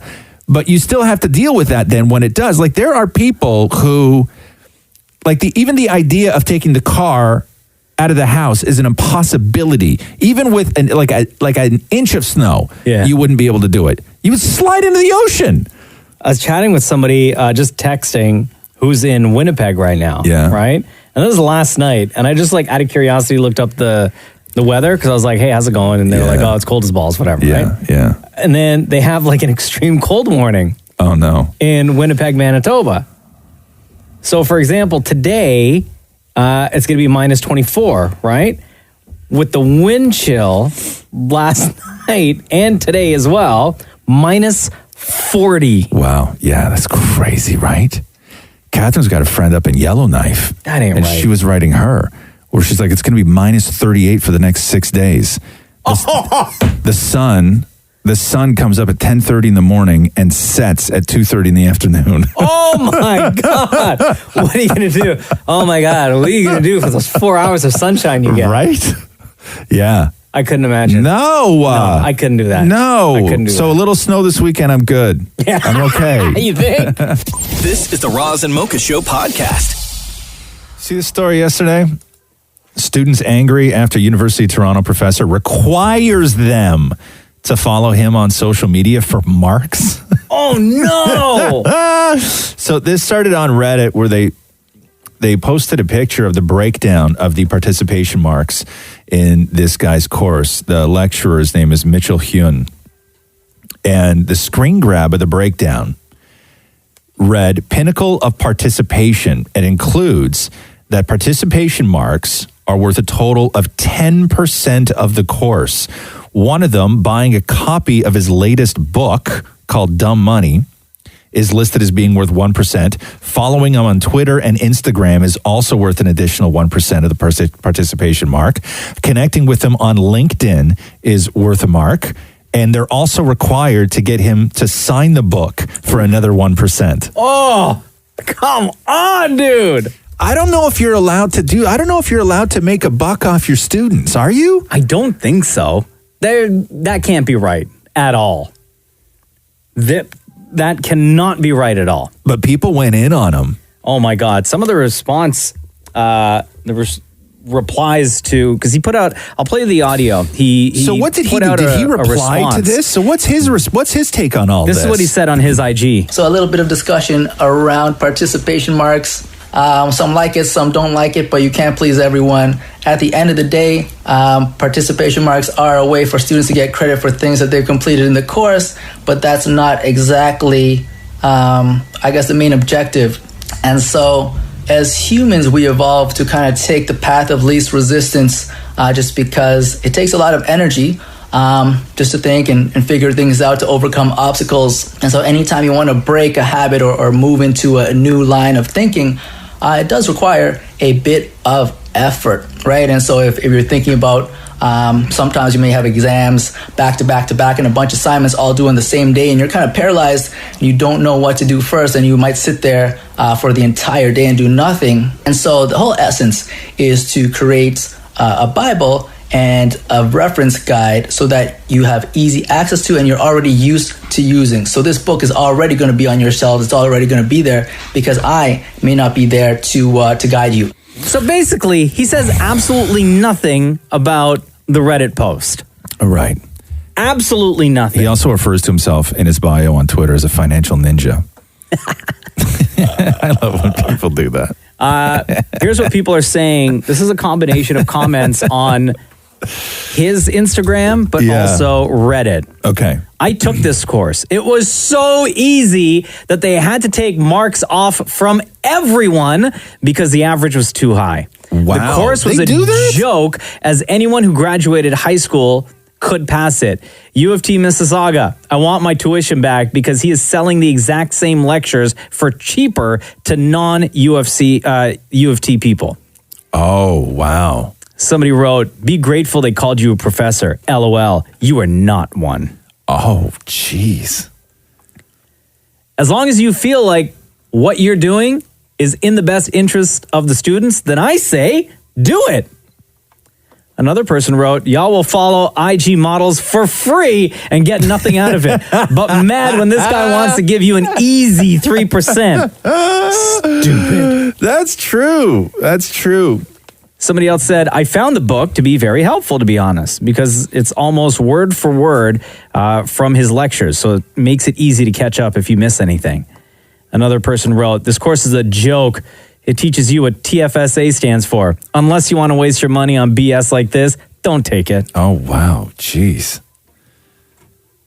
It's interesting, though, when you get into university and stuff like that, because I never went to university, so I only know about university from stories of people that have gone to universities. Yeah. Like, I never had to deal with this. Right? Like, Right. I never was in a lecture hall where somebody was like, follow me or do extra that stuff can't- for but, extra like- credit. Like, I've never, like, is this normal? Like, is there come generally this kind of overstep when it comes to a professor? I don't think so, and- because we would have heard about this already. Right. Asking students who are already paying, high tuition rates, asking them to buy your book, first of all, and then to get you to, like, who the hell do you think you are? Right. Try to sell, ask your students, A, to buy your book, and then say, part of your grade requires me Right. to sign it. Like, right. chill with the I ego, know, bro. I know. It's another point Mitch, if I sign it. And the financial ninja, chill with the ego. And the only reason why I'm signing it is so you can't resell it. So the next group of kids that come into this class are going to have to buy it. Like, that's a pretty trash move. Right? All right? Yeah. Like, forget the fact that you want more followers. By the Yes. way, I checked. He's got less than 1,200 followers. So. Right. Students are not like, they don't care about that 1%. No. But asking students to buy your book and then part of your grade is that Right. I got to sign it. I know. Like, you walk into university and you're like, God, you guys are already turning me into a communist and you want me to buy your book? Roz and Mocha's Fix My Life. Update. Hi, Vera. Welcome back to the Roz and Mocha Show. Oh, hi. How you doing? Happy New Year. Good, thank you. Good. So you wrote us this. When was it that we first talked? Dude, this was like a year ago. Okay, so last It is. year, January. You wrote Yes. us, hey, Roz and Mocha, hi, please, please, please. I've been lost for almost 2 years now. I caught my partner of 15 years cheating with his coworker in the gym parking lot. What do I do? And if I remember correctly, like, you hired like a private investigator and all that stuff, I right? did. Yes, I And did. didn't you go to his HR department to complain that I he did. was seeing one of his coworkers?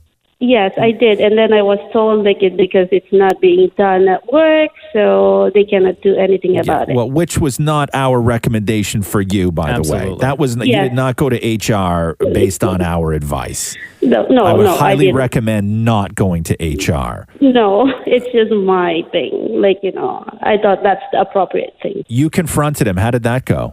He said he was just lost, right? It's only like slang or something like that. And then he really regretted it. So he's very sorry.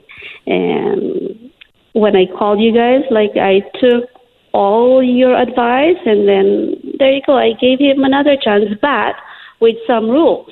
Oh, wow, rules. Okay. It's like a must that he answer his phone every time I call. Right. Like if the phone rings more than 3 times, he's in trouble. Big trouble. Wow. Sounds like a healthy relationship.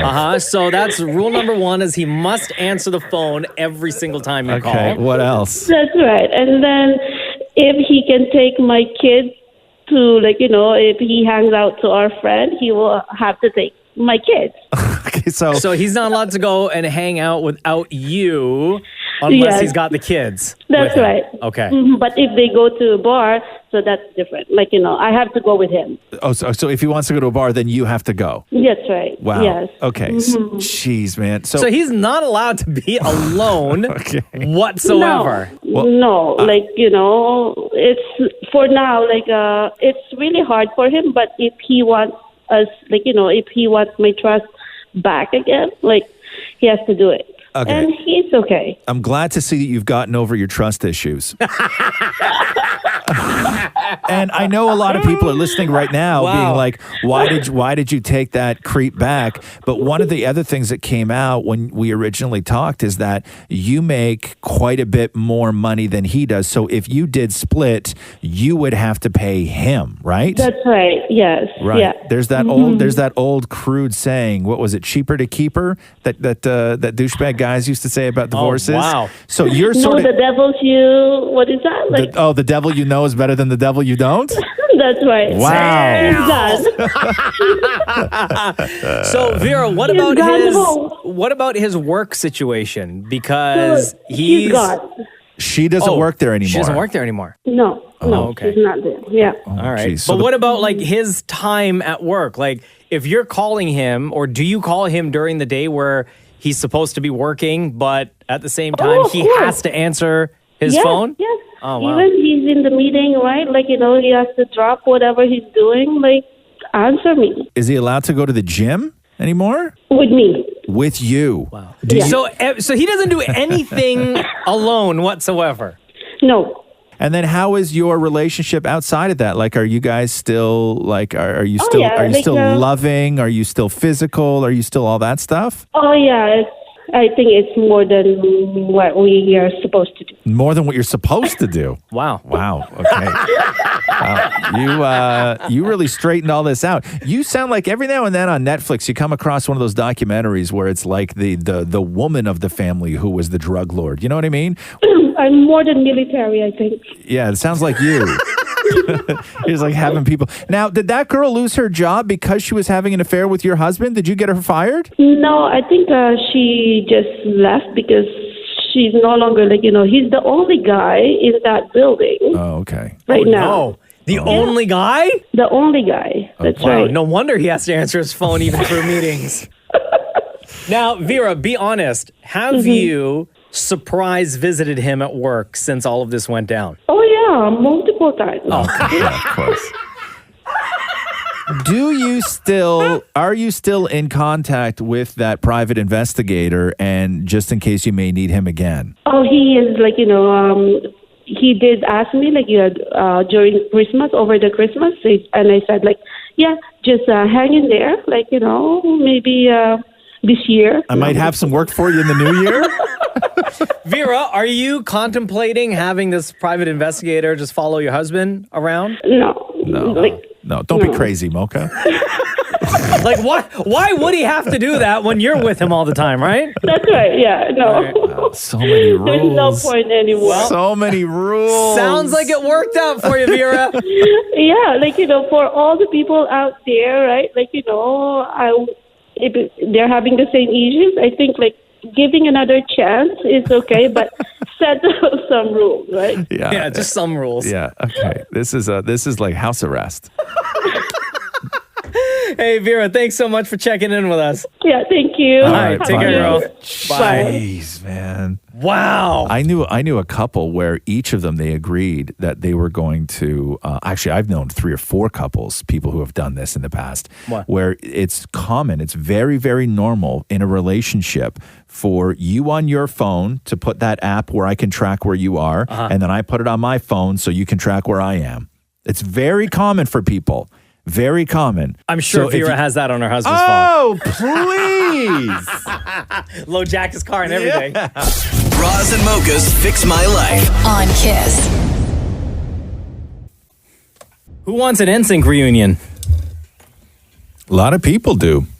I can't believe people still want this reunion. Dude, I didn't... Knowing that Justin Timberlake will never ever be a part of an NSYNC reunion. And I don't think that you can do an NSYNC reunion without Justin Timberlake personally. No, you have to have JT. Yeah. But there is no way JT will ever come back to do an NSYNC reunion. And I tell you, I sort of feel that he's being kind of a D about the whole thing. Even just do a show. You know, I really do. Because do it one time for the fans.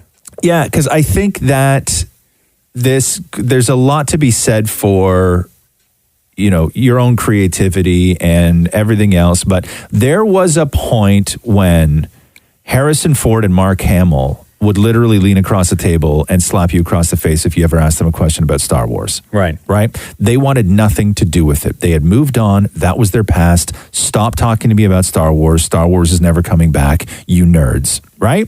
And then eventually life happens and they embrace it. Jason Priestley was the same way. Jason Priestley went through a period of where if you wanted to ever talk to Jason Priestley, you had to basically put it in writing that you would never ask about 90210. And then things, you grow and you realize, oh my God, those fans are amazing fans. And that was actually a very cool thing that I did. And now fully embrace 90210. Sure. Right? And it's wonderful. And it's wonderful to see because fans love when these people come back and then they revisit the thing that made them famous in the first place. The fact that JT is such a holdout of even entertaining the idea of doing an NSYNC reunion, even a one-off show for fans, I think is a real D move. I'll tell you, last year, the closest we got was at Coachella last year when all of NSYNC minus JT performed with Ariana Grande on stage. Yeah. That would have been the one moment as a group they could have made to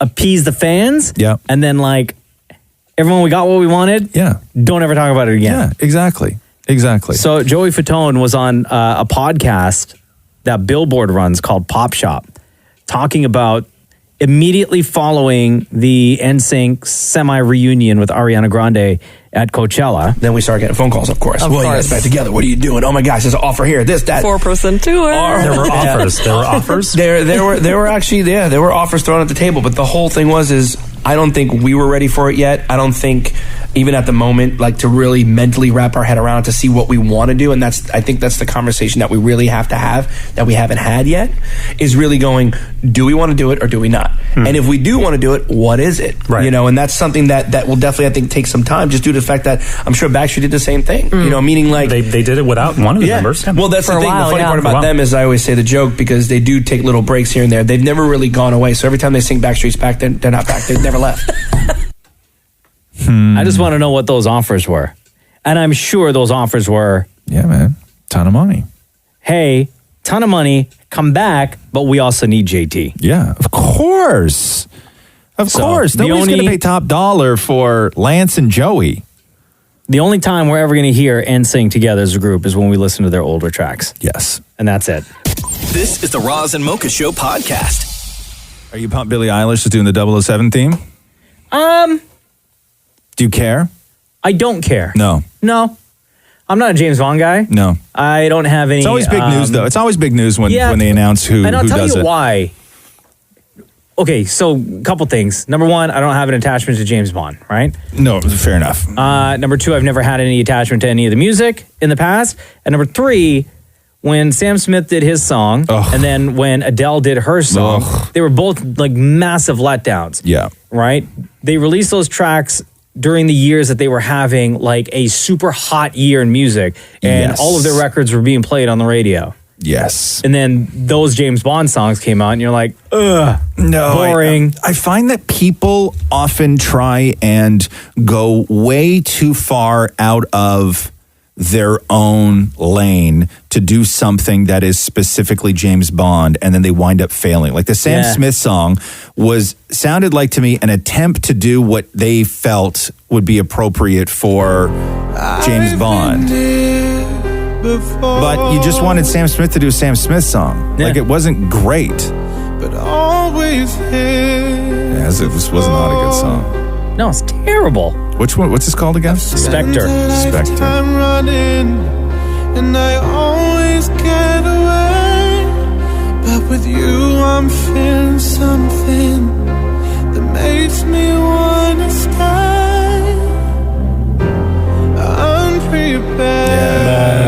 Unprepared. Boring. And then the Adele one. Oh, that was even more boring. This is the end. Hold your breath and count to 10.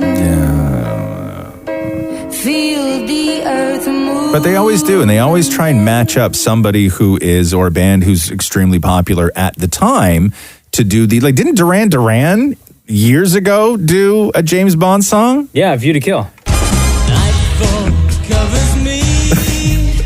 To me, this sounds like a James Bond song. At least this one's up tempo.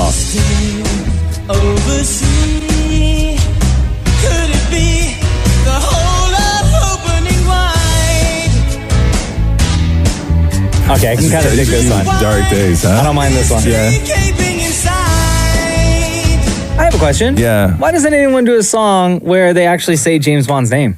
James Bond, like that? Yeah. I don't know. James Bond! What else? What else? He's 007! What else do you have over there? He's gonna get ya! Don't try to kill the people. James Bond! Is that how it would go? Yeah. Yeah? Who else did James Bond songs? Tina Turner. Oh, James Bond! He's gonna get ya, golden eye! See reflections on the water. More than darkness in the depths. What? James Bond, he's gonna get a shot. I'm golden eye. You think you're I am totally good with this. You keep going. his weakness. He's got away with the ladies. Only if they consent. No time for sweetness, but a 3-piece suit. Yes, James Bond's gonna get ya. This is the Roz and Mocha Show podcast. Hold on. There was a story out of Ottawa. It's a nice story, too. By the way, shout out to Kiss 105.3 in Ottawa, where the Roz and Mocha Show airs. It's very rare you see a nice story. It's always somebody got stabbed, somebody got shot, depending on where you are in the city. Blah, blah, blah. Terrible, terrible, terrible. It's true. Right? This was posted on Reddit. I just want to say thank you to the kind stranger who apparently made a, quote, massive contribution as a pay it forward at Starbucks inside Chapters on Rideau. I hope I said that right. Is that how you say it? Rideau? Rideau? It put a smile on a lot of people's faces when the barista told us that all of our orders were free. For how many people? It'll definitely be, I will definitely be paying it forward. Good job. Yeah. How many people? That's the thing. This person that posted never said how many people were in line. I imagine it was a busy Starbucks then. And, But if you've ever been to a Starbucks inside of a Chapters, it's a lot of money. Like, you could be standing in a line that are 12 people deep. Yeah. And you're at the end. Yeah. And people aren't ordering just a drink, or if they're ordering a drink, it's like a specialty drink that's like upwards of $5, $6. So here's my question, though. How do you do that at Starbucks? And I'm not calling shenanigans on this guy's story, but how do you do that at Starbucks? So what you can do is, let's say you're standing and you're getting ready to pay, Yeah. right? You could just say to the cashier, now maybe it's not, I don't know if it's, maybe they were like hanging out and saying, take everybody's orders, let me know after, and I will secretly pay or whatever, or I'll pay on the app, let's say, right? Or maybe this person got to the cash register, asked the barista or the servers, hey, how many people are waiting for their orders? Oh, 7 people, 5 people? But they would have already paid. Oh, yeah, they would have already paid. That's what I'm saying. How do you do that at a Starbucks? What if it's like a bar where you just leave your credit card and, you know, the next 20 people come in, just use my card? But then what, you leave your card there? No, but maybe he was sitting off to the side with sunglasses on, drinking and watching everyone. Like a creep? The person had to, I know, your stories are all Yes, like like- stalker creepish. With a ball cap. What, like Joe from You? Yeah. Yeah, no, I'm just trying to figure out. I'm not calling shenanigans on the story. I'm just trying to figure out how you actually do that. Do you want Because me to go down and it is a try? nice thing to do. It is a nice thing to do, but I just don't know how you pay it forward at a Starbucks. At a drive-thru, it's very easy. I think Maury is semi-right, where this person got to and just like left them some, like, let's say did he like walk up and say, here's 50? Pay for as many as but you what if can. you're the last guy and it comes to 5503, then you like, somebody paid for. No, then they walk over to the creep in the ball cap and the sunglasses in the walk corner. over to Joe. And guys get 50 more cents out of him. Can you imagine? That would be the worst. That would be the worst pay forward ever. You walk into a Starbucks, you drop $100 down. You're like, the next how many ever people, right? Just use this. it. Use this, and then they come to you at the end, and they're like, yeah, it came to like 102, man. Yeah. You got Toonie on you? Yeah, thanks. This is the Roz and Mocha Show podcast. Well, look at that. Mocha, are you ready? Yes, I am, Roz. It's time to do the news. Oh, so you're not even going to yell it? Let's do the news! Better. A Roz and Mocha Show and Kiss 92.5 News Break. That big giant duck is coming back to Toronto's waterfront. No. Yeah. Big rubber ducky? Yeah. The one that everyone was mad about, and then as soon as it showed up, they were like, oh my God, we love this thing so much. Yeah, everybody was super pissed off that the city paid so much money to have this giant How duck. much was it, like 25 grand or something? Just, like 10 grand? just sitting there, and then as soon as the duck left, everybody's like, oh my God, the duck's gone. Yeah, poor ducky. What's that? It brought in a ton of money. Yeah, it did. Well, yeah, of course. Yeah.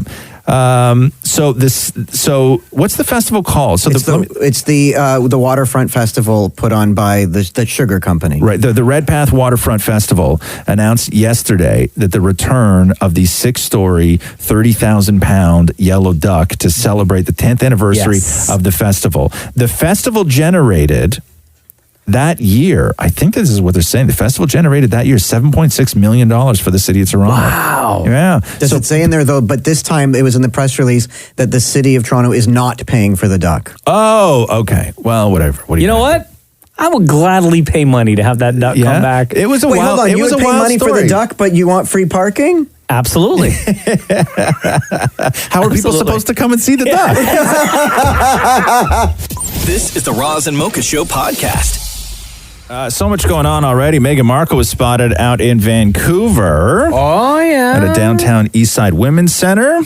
Those at the center say that she popped in and chatted about issues affecting women in the community. Also, there's a Vancouver Island charter boat operator who reportedly turned down a recent booking when he realized the clients were paparazzi. Ooh. He claims he turned down the contract because he wanted to give Harry and Meghan the privacy that they're looking for in Canada. See? Canadians are so nice. Aren't we nice? She was also seen driving around. How are you supposed to make $1 when you can't take people out on a boat to take pictures of them at home? You know what I mean? Like that opportunity knocks once in your life. Yeah. You know? Well, I'm sure it's going to knock again. I'm sure that there's going to be someone who operates a boat out there in Vancouver that's going to be like, hey, paparazzi, yeah, I will take you to their front door. Yes, like that is now my job. Yes. To take people out there to That's show how you're going to them. get to feed your family. Yes. It's like the Star Tours when you go to Los Angeles. Where there's like a full bus that you just go and sit on. And they bring you to where people live. Did you hear there was a Star Tour once and Tom Hanks rolled down the window and said, "Do you see any celebrities yet?" Ken Jennings is the greatest of all time. Man, Jeopardy really screwed up with this, if you ask me. So they did 3 games last week, and they had said at the beginning of it that if it needs to go Friday and through the weekend, then that's what they would do. We're going to do this until there's a winner.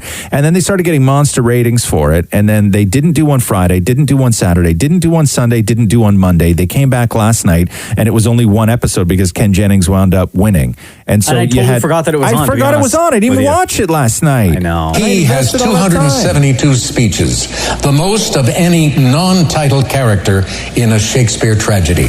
You have 30 seconds. Good luck. Brad, we come to you first. You're the best, Alex. Thank you so much. It's true, and I should get credit for it. Now we come to Ken Jennings. Who is Shakespeare? Who is Iago. That is the correct response. That gives you a total for the match of 88,600. As we come to James, did he come up with Iago? He did not. Ken Jennings, you are the champion. Hold on. The answer was Iago? Iago, Isn't that the name of the parrot from Aladdin? Yep. Sure is. That's Jafar's parrot. CNN is trash is trending right now. Oh, no. And it's not by like Trump fans. It's by like Bernie fans. Oh, really? Yeah. Don Lemon wasn't getting drunk again on TV? No, so it's because of the way they feel that Bernie Sanders is being treated yet again during this election, because there's still a lot of people who remember how Hillary Clinton and the Democrats sort of elbowed Bernie out of the race when it was to decide who was going to go up against Donald Trump the first time. And it seems like it's happening again to a lot of Bernie fans. And that is, the story came out that a few years ago,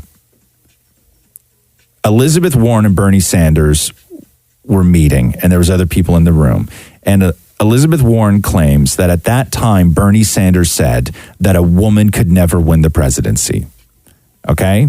And so this looks like another takedown of Bernie Sanders. Bernie Sanders has denied it. So during the debate last night, and everybody, of course, is, again, pissed off at the treatment of Bernie Sanders. So this is the debate last night. This is how they asked Bernie Sanders about it, and then the follow-up to Elizabeth Warren. So Senator Sanders, I do want to be clear here. You're saying that you never told Senator Warren that a woman could not win the election. That is correct. And Senator Warren, what did you think when Senator Sanders told you a woman could not win the election? Oh, no. Okay. I disagreed. Oh, okay. Completely different words. This is how you ask. This is how you ask that question, right? If I said, Maury, did you steal Mocha's wallet? No. Mocha, how do you feel about Maury stealing your wallet? Right. So, okay. The question is, why? How dare you steal my wallet? The question is, Maury, did you steal Mocha's wallet? No. Mocha, Maury denies stealing your wallet. What are your thoughts on that? That's the appropriate follow-up, right? That's how you ask that follow-up. You don't say, Bernie, did you say a woman couldn't run? No. Elizabeth, how did you feel when Bernie said a woman couldn't win? Like, no person no person asks a question like that. Poor Bern. Right? Bernie got, Bern got burned. If you're wondering why CNN is trash is trending right now, it's because of that exchange. Baby Yoda is apparently going to happen at Build-A-Bear. What? So we know all the marketing for Baby Yoda, or the child as it's actually called. All the marketing for Baby Yoda, everything is like still being manufactured, and they didn't capitalize on the popularity of Baby Yoda, and like dolls aren't shipping until May. So everybody has been in the works to get their deals done, and Build-A-Bear is one of the places that they say after episode 1, Build-A-Bear started doing a deal with Disney to be able to do a Baby Yoda Build-A-Bear. So that is happening. I think you're going to be able to do a Build-A-Bear Baby Yoda before the May official Baby Yodas come out. Yeah. I'm not sure how much before, but that is another option to get a Baby Yoda. There was nearly 24 children in California that needed medical attention yesterday after a Delta flight that was flying over a school dumped jet fuel all over like kids. Accident though, right? Had to be. The LA Fire Department inspector told reporters that that fuel that was possibly dropped from a low-flying aircraft hit approximately 20 children that had skin and eye irritations because of the incident. Meanwhile, the Associated Press claims that fuel affected 56 children and adults at the school, but nobody was actually taken to the hospital, and the only sort of procedure that they needed was just soap and water. But I guess people dump fuel, like if you're taking off and you have too much fuel, people like planes regularly dump fuel. We have to check what's beneath. I don't know, but most times I guess it just dissipates, but maybe because of winds and everything else, there was a school underneath and they wound up like just soaking. Oh, come on. No, that wasn't an accident. Well, you think they intentionally soak children with gas? No, sorry. No. Like, it wasn't an accident. Like, they knew what they were doing. Yes. But, like, did they know that? I think it's a regular thing. Did they know that there was a school underneath? Yeah, I think it's a regular thing. Or did they know that it was, like, a heavily populated area? I don't know. I don't think it matters. I think they just do it, and we just don't know they do it. I think it's one of those. Hey, I didn't know James Corden wore Spanx. What? Yeah, apparently his New Year's resolution was to not wear Spanx.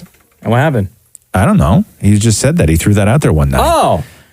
So what, is he like, can you guys tell? Well, no, because I guess it's a huge pain in the ass. Like, talk to any woman who wears Spanx, and they're like, it's no joke. Like, I've tried them on. They're just not fun. They hurt. I remember one time I went looking for them on my computer. Do you remember that? We started talking about this years ago, and I Googled men's girdles, and then for a year and a half, all I had were ads on the side of my every webpage I went to for men's girdles. And so anytime anybody ever looked at me on my computer, it looked like I was looking at ads for men's girdles. And now that you just talked about it and your phone's right there, I know. You're going to start seeing IG posts now. Oh, man. Popping Not up on ads. IG. Yeah. Come on. Did you buy them, though? No. So the advertising didn't work.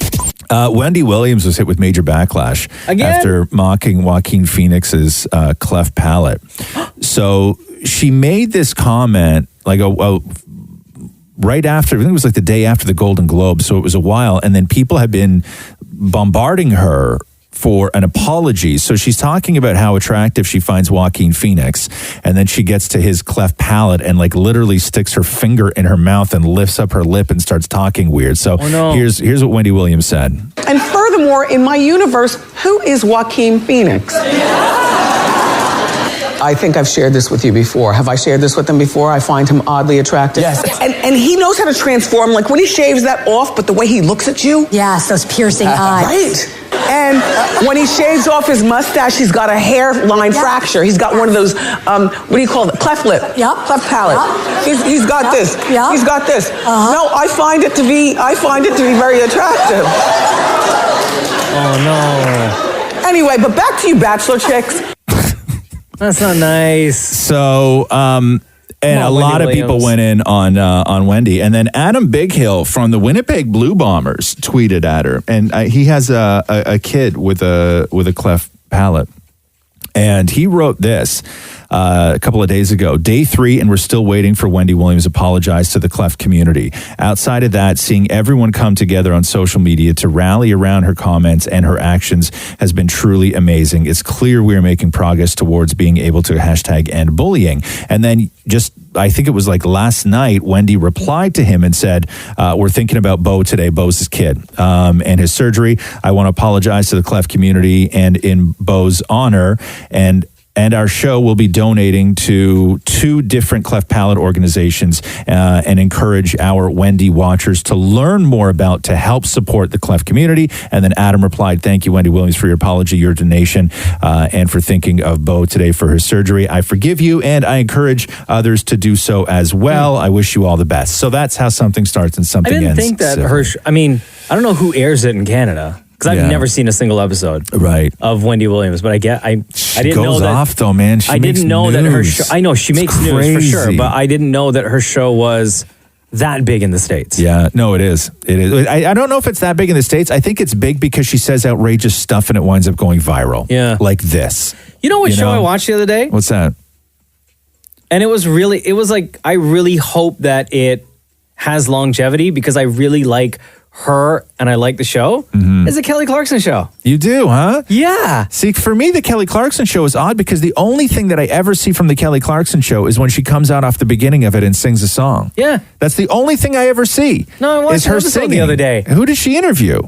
I don't know, some kids. Yeah. Yeah. Yeah. It was nice though. Yeah. I would not be surprised, and I know that Ellen is, she went on the show and she plays the big game and everything else.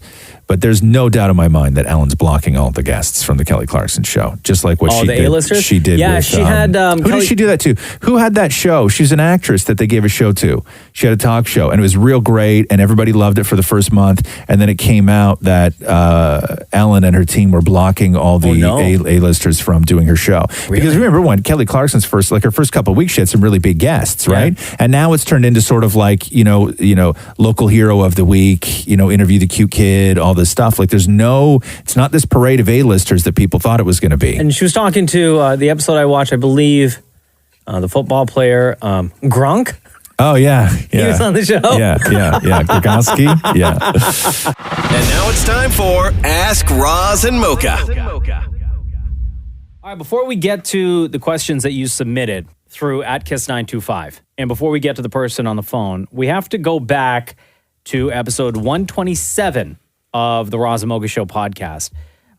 In Ask Roz and Mocha, Raphael, her question was, what can Dammit Maury cook well besides his mac and cheese. But here's the thing with that question before we continue. Is it the word well? Yes. I just saw that too. Yeah, like what can Dammit Maury cook well besides mac and cheese? That makes it sound like Dammit Maury can cook mac and cheese well. No, he can't. Which is disgusting. Well, no, hold on. The word well is relative because It's I not. enjoy it. But what goes into your mac and cheese, More? Okay, so mac and cheese. And Mocha, you've tried this, and I That's believe your disgusting. review said it tasted like garbage. Yeah, but you live to see another day. It's still nourishing. So you have your basic, your mac and Nourishing. cheese. You have like your macaroni, your cheese. Then you're putting in tuna, corn, frozen corn, a hard-boiled egg, a little bit of water, and a little bit of water. That's what it was, a teaspoon of water. I remember that. That was the secret ingredient. Sounds delicious. A teaspoon of water. Okay, so the question was, what can Maury cook well besides mac and cheese? And this is where we learned about what you called concoction. No, my dad. See, this was passed down from my dad. See, when anytime he would go out to a party from work, he would phone me and say, I've left concoction in the fridge for you, and I would just heat it up. Okay. So it was like a rushed meal that he would put together, and it should last several days. And what was in concoction? I gave you the recipe. Oh, geez. Okay. Rigatoni pasta, 3 cheese singles cut into 4s, whatever that means, and melted into the pasta after cooked. Frozen corn. Wait, pause. Yeah. If the cheese is going to melt into the pasta, why do you have to cut it up first? To distribute it. Okay, yeah. It's a Mocha. Sorry, honestly. stupid question. Okay, please, man. Okay, don't do this to me today. Frozen corn. What is up with you guys putting frozen corn in everything? It's love really frozen wild. corn, You guys huh? love frozen corn. Super weird. Buy a can for God's sake. Half cup of butter. Half cup of butter. Half cup? Wait, did you mean a half a stick? Nope. Half a cup? Cup of butter melted into pasta. Navy beans, ground beef cooked with salt and pepper and paprika? Paprika. That is not in any way how you spell paprika. Paprika. Peprica. Paprika. Oh, paprika. Isn't that in Dominican Republic? Breadcrumbs, diced tomatoes, and topped off with half a pickle. Topped off with half a pickle? Yeah, and I'm surprised I have a So, little container for each of you to I'm try right not now. eating that. Well, I put all Just that so you effort know. into it. That's fine. Do you want to smell By it? the looks of this, Maury, you didn't put any effort into that. I'll smell it. Yeah. Okay. Okay. Here, yours is the blue container. Why? What does that mean? What did you do to this one? You took a bite first. I don't trust you. Okay, so Mocha, that is concoction. Describe what it looks like for people. It looks like mush. It's literally all I see are the rigatoni. I Yeah. can see the melted cheese. I think this is beef, and then the beans. But as soon as Maury opened the container, Yeah. it is an extremely strong smell of pickles. Yeah. And pickle juice. Like, I don't smell the beef. I don't smell the rigatoni. I don't smell like anything pasta related. All I smell are pickles. I will say this. It's interesting. Like, it throws off the senses when you open up something that is tomatoey and pasta-y, but when you open it up, all you smell is pickle. Yeah. It's weird. It's pretty gross. It doesn't make a lot of Maybe sense. my dad did that because pickle was a more inviting smell for a child. I'm in here with the flashlight looking at this right now, and let me just mix it around a little bit here. Hold on. Oh, you know what? It really smells bad.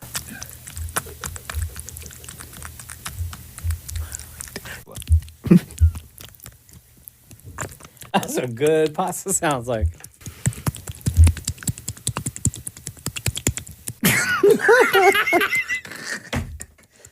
Okay, you gonna try this or what? Okay, Mocha, give it a go. I'm just gonna play with mine.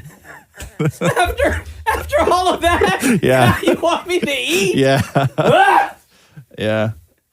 Let me get my flashlight. It smells. Oh my god! Everything over here smells like pickle. After I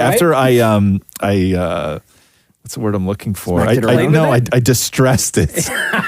the pickle got angry. You got the smell from underneath. Yeah. Okay, go for it. So this is concoction, the taste test here. Oh, it really smells like pickles, man. Yeah. Okay, go for it. And make sure you get a little bit of everything on the fork there. Like, make sure I want you to get the full. I have everything here. Okay. I got wow. the cheese slice. I got the rigatoni. I got the beef, the beans. Frozen corn. Yeah, there's a corn on the bottom All there. right. The paprika. This is kind of emotional because it looks like my childhood. Okay, you ready? Yeah.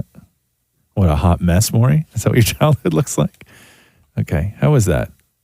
Oh my God. And I will say this, all credit to Mocha because he just took the biggest bite of this that I've ever seen. Okay, how is it? Describe it. It just tastes like pickles. It just tastes like pickles. Nothing else. Oh, concoction is so gross. Would you maybe have enjoyed it without the pickle? Do you think, is there a chance you could have enjoyed it without Honestly, the pickle? all I taste is pickle. Oh, this is disgusting. Hold on, get some from down below. Yeah, start digging around the underside, the bottom. Wait a minute. Why Yeah. isn't Maury eating this? Yeah, hold on. Well, but I know what it tastes like. I grew up with this when my dad was partying. Here, Maury, Mocha, let me show you like what the bottom look. I'll show you on mine what the bottom looks like, okay? And then you find it, okay?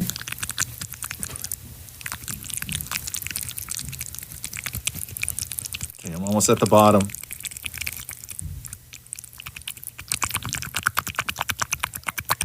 That's so gross. Do you want me to do this while you take another bite? Go to the bottom of yours. I found the bottom of mine. Go find the bottom of yours. That's what she said. Okay? Okay. Okay, I'll play with it and then you put it in your mouth. Okay? Okay. Okay. So you find the bottom of yours. I found my bottom. Did you find your bottom? Yeah. Okay, I'm gonna play with it. You put it in your mouth. Ready? 3, 2, 1.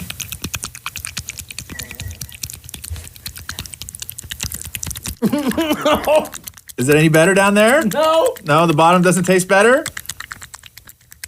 It doesn't taste right. Here, Maury, you have some concoction. There. I've stirred it up for you. You sure did. Yeah. It was spraying all over my arm, by the way. That's so good. Oh. But you don't think it's too pickly? Because all I smell in here is pickle Yeah. right now. No, this brings me back. To what? This brings me back To being alone. To being left alone. As a Pic- child. just picture While your it. dad went partying with singles. All right, get that stuff out of here. That's disgusting. Oh, it's sprayed all over my sheets. I got concoction.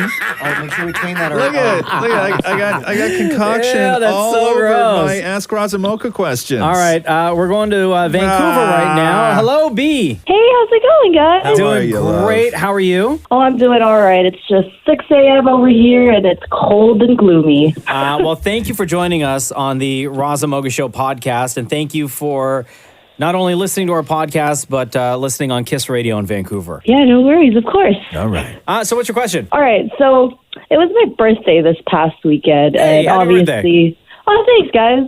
But obviously, my friends and family would be singing "Happy Birthday," and there's a cake in front of me.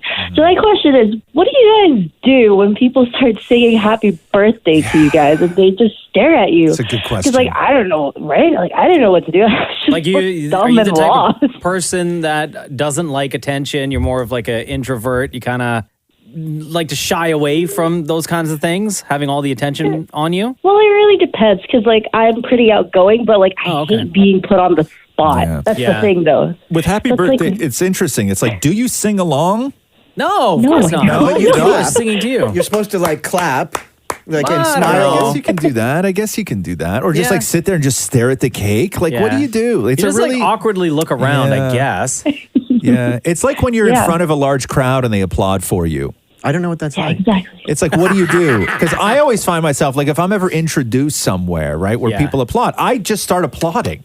I'll always walk out and be clapping You're like, with yeah, them. me. Yeah, it's weird, right? Yeah, everybody, I'm here. Yeah, because to just walk out, I don't know. I like to be a part of it. Yeah, but I don't know what to do. What is the etiquette on that? I don't know. When I people are think you singing just "Happy Birthday," do you stand just there. smile? You just or- stand there and smile, and then you just wait for the song to be over, and then you blow out the candles. It's a short song. I know, but that Yeah. sometimes feels forever, though. Sometimes, if you're not that kind of person that likes to be all that, the center of anything, that "Happy Birthday," even though it's a short song, could feel like an eternity. Is that what happened with you, B? yeah, like it's like, okay, is it done yet? But no, it kept going. Yeah. It wouldn't stop. But yeah. That's what she said. I'll tell you a concoction. I'll tell you what's odd, okay, is I actually don't mind it. Like if Catherine and Roxy or my mom, my brother, like my family, right? Like if they're singing me happy birthday, I love it. I find it endearing and I know it's family. What I find weird is when you're like at work and coworkers sing you happy birthday. Oh, yeah, that's kind of awkward, right? That's weird. That's weird. Now, I is don't it more like weird? that. Okay, here's a question for everybody in the room and you, B, as well. Is it more weird to have your coworkers singing happy birthday to you? Yeah. Or when you're at a restaurant and then the staff starts singing happy birthday and then everyone in the restaurant turns around and looks? Coworkers. Oh, okay. Because the restaurant, it's expected that's, you know that's coming, and everyone else in the restaurant, you don't know who I they like are. that. I think that's fun. Oh, hell yeah. I actually kind of like it too. And when Yeah. people are singing and then when the entire restaurant starts clapping, I'm yeah. I'm right there as well, Absolutely. clapping. Absolutely. And if that person is like within my eyesight, I will look at them and I'll Yeah. like kind of mouth happy birthday. And two of the tables send you free drinks. Yeah, that's true too. I've sent people free stuff before. Have you? Oh, Yeah, that's nice. yeah. I never had that before. Yeah, but no, coworkers is a weird one. I don't like it when coworkers sing you happy birthday. Really? No, or anybody who doesn't really know you, because I just always feel that they don't want to be doing that. Like it's forced? Yeah, they don't Because want to half be the people are singing singing it like with the, you could tell they don't want it like happy birthday. Yeah, and I know that the only reason why they're singing it is because I'm probably more important than they are, right? And then I didn't sing them he said happy probably. birthday. And I plus didn't- he said probably. Listen, I can go around that room. I didn't sing any one of you happy birthday on your birthday, okay? But yet here you all are. Yay me. Yay me. So there you go, B. The answer to your question of what's a proper thing to do when people start singing happy birthday to you is just stand there and wait for the song to be over. Yeah. Okay. All right. That's good. All right, Alrighty. love. Okay. Thank you so much. Happy belated. Much love to you. All right. Thank you guys. Bye. You got it. Sarah asks, is cheesecake a cake or pie? Pie. No, it's not. It's called cheesecake. It's a cake. I may have to take a pass on this one because I think that I've tried cheesecake twice in my life. Don't tell me you don't like it.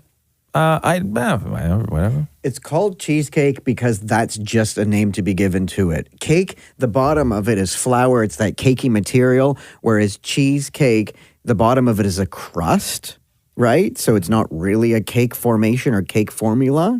Therefore, it is a pie because it's very similar. So why don't they just call it cheese pie? Because that sounds nasty. That sounds gross, yeah. See? It So really sounds cheesecake gross. because it just sounds more inviting. No, I still say it's a cake because it's called cheesecake.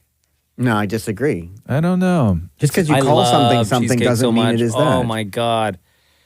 You do, huh? Catherine gets a real good My cheesecake from this one favorite. joint close to us. She Yeah. loves it. Yeah. I don't What kind know. does she get? I don't know. Oh. It's I don't know. What kinds are there? Oh, dude, like hundreds. Really? Yeah. Pistachio, strawberry, raspberry, rhubarb, banana. Like the list goes on. But isn't it just cheese? Well, cream cheese. No, but pistachio, you mix the pistachio in with the cheese, right? So the cheesy filling is green. Right. Yeah, I would say that it is more of a pie because it looks, when it's cut, it looks like a key lime pie or like a, whatchamacallit? What's the other pie I'm looking, lemon meringue. Or You know what I mean? pumpkin. Right? Oh man, my mother-in-law loves lemon meringue pie. The white lady? Yeah. Yeah. Oh, yeah. dude, come on. Can I tell you? Yeah. I have yet to meet a white person. Yeah. I'm brown, by the way, if anybody doesn't know. Yeah. I have yet to meet a white person that does not like lemon meringue. Yeah. Like really like it. Yeah. Or key lime. Yeah. My old man, his two favorite things for dessert were lemon meringue or banana splits. Right? Yes. Yeah.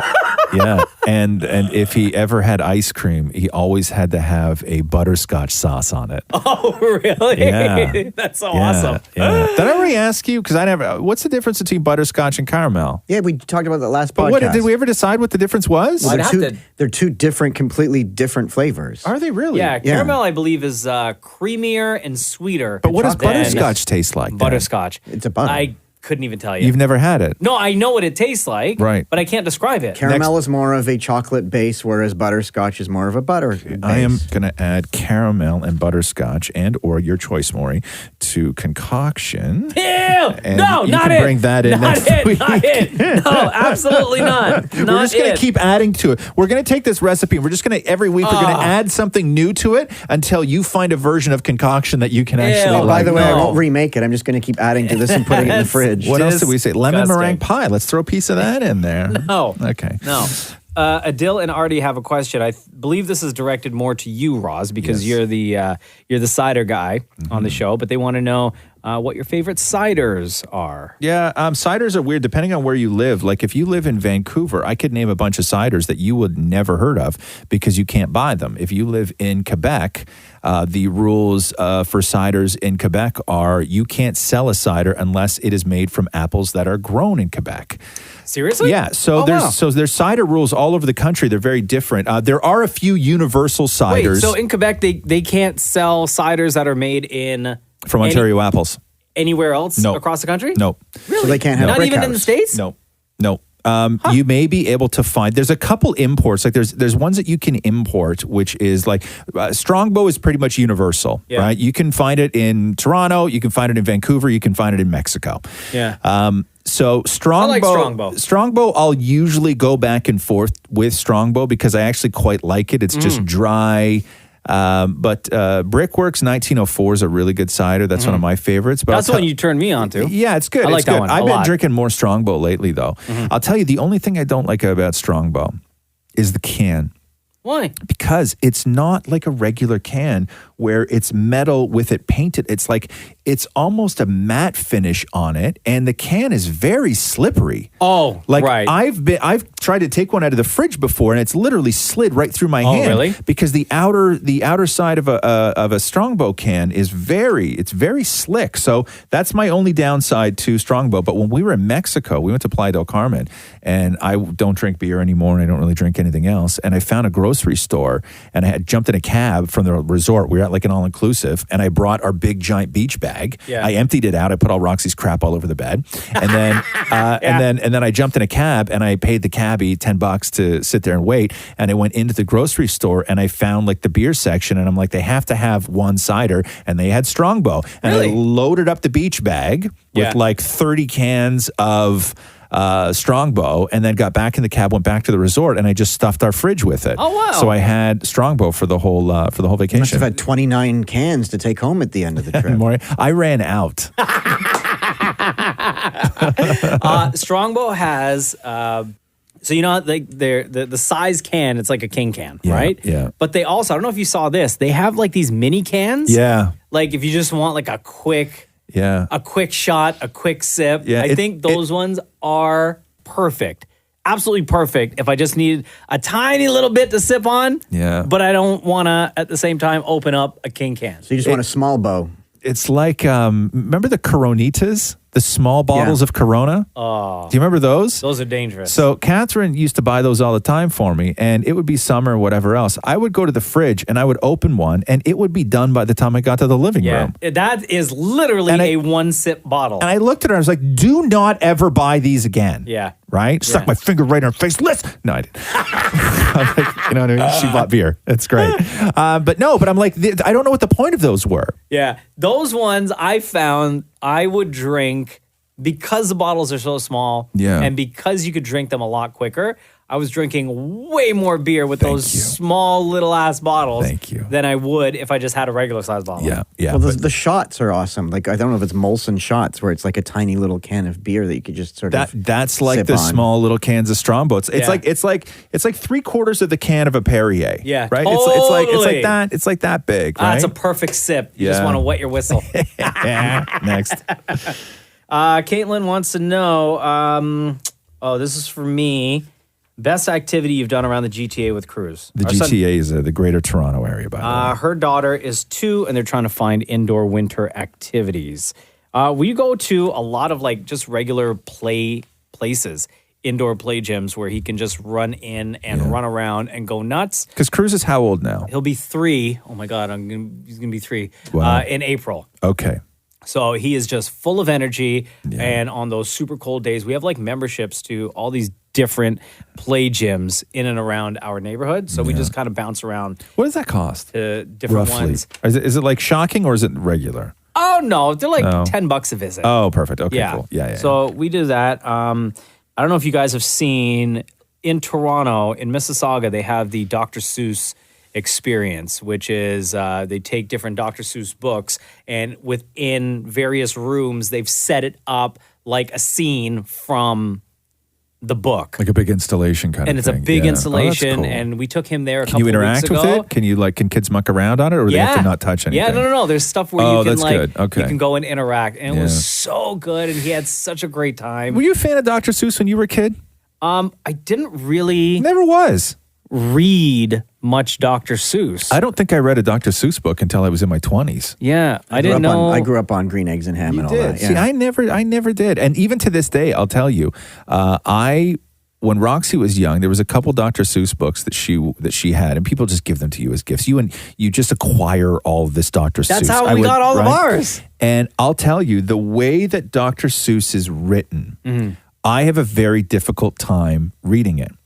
I don't get the cadence of the patterns of the words. It takes a few reads. There are books that Roxy has of Dr. Seuss that I've literally read 50 times, and I still have difficulty. Where Catherine can pick it up immediately, and it's like she knows it, right? Yeah. It's perfect. All the rhymes are there. When to stop is there. Everything else is like she's perfect with it. Where me, I don't have that gene. I don't have the Dr. Seuss gene where I actually quite dislike reading Dr. Seuss books. Can I tell you the secret? And I figured it out. Yes, please. About a year ago. Yeah. Because we, same thing, acquired all these Dr. Seuss books for Cruise as gifts, right? Yeah. And same thing, never really reading Dr. Seuss, knowing the stories and knowing who Dr. Seuss is. Yeah. I just, growing up, I just never had any of the books, right? Right, yeah.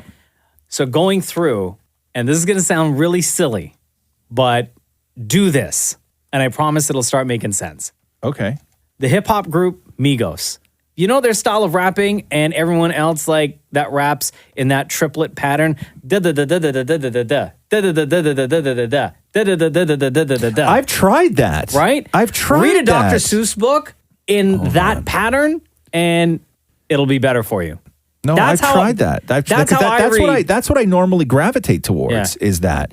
And I find it very I don't know when to stop. I don't know when the sentences Now, end. here's the thing, though. Not all Dr. Seuss books work that way. The other books where I found that the triplet version that I'm reading doesn't work, Yeah. I read it in just the style of a rap. I'll just have a beat going in my head, Right. and then I'll rhyme along that Jesus, who has time for that? way. You just want to get the story done and Right? get out. Hold on here. Let me see if I can find something. No, damn it. Everything takes you know what I hate about the internet? Tell us, Dad.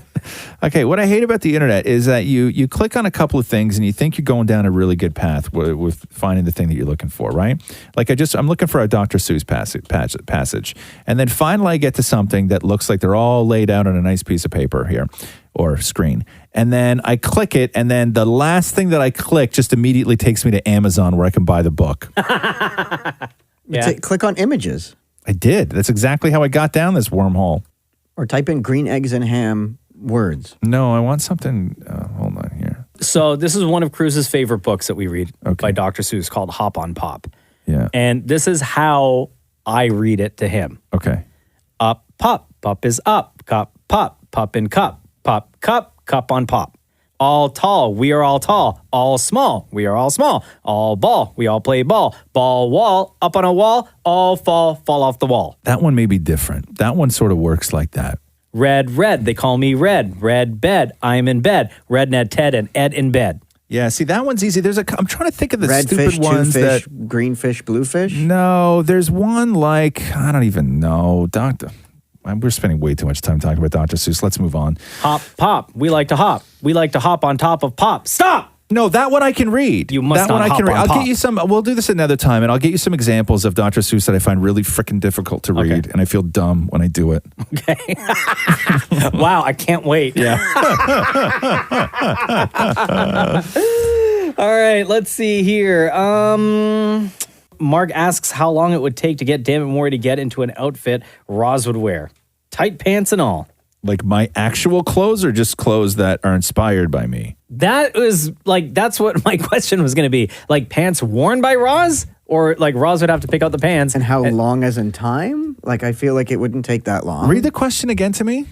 How long would it take to get Dammit Maury to get into an outfit Roz would wear? Tight pants and all. Like, is it how long in time, or how long do I have to negotiate Roz to get naked? Like, or are you talking like just skinny Why does jeans? Roz have to get naked? Because I have to wear those clothes. That's not the question, though.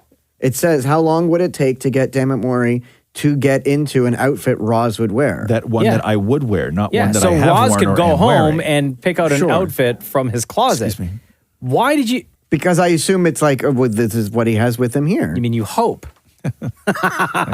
Next. Lisa, specifically, and you and I had a conversation about this recently, Roz.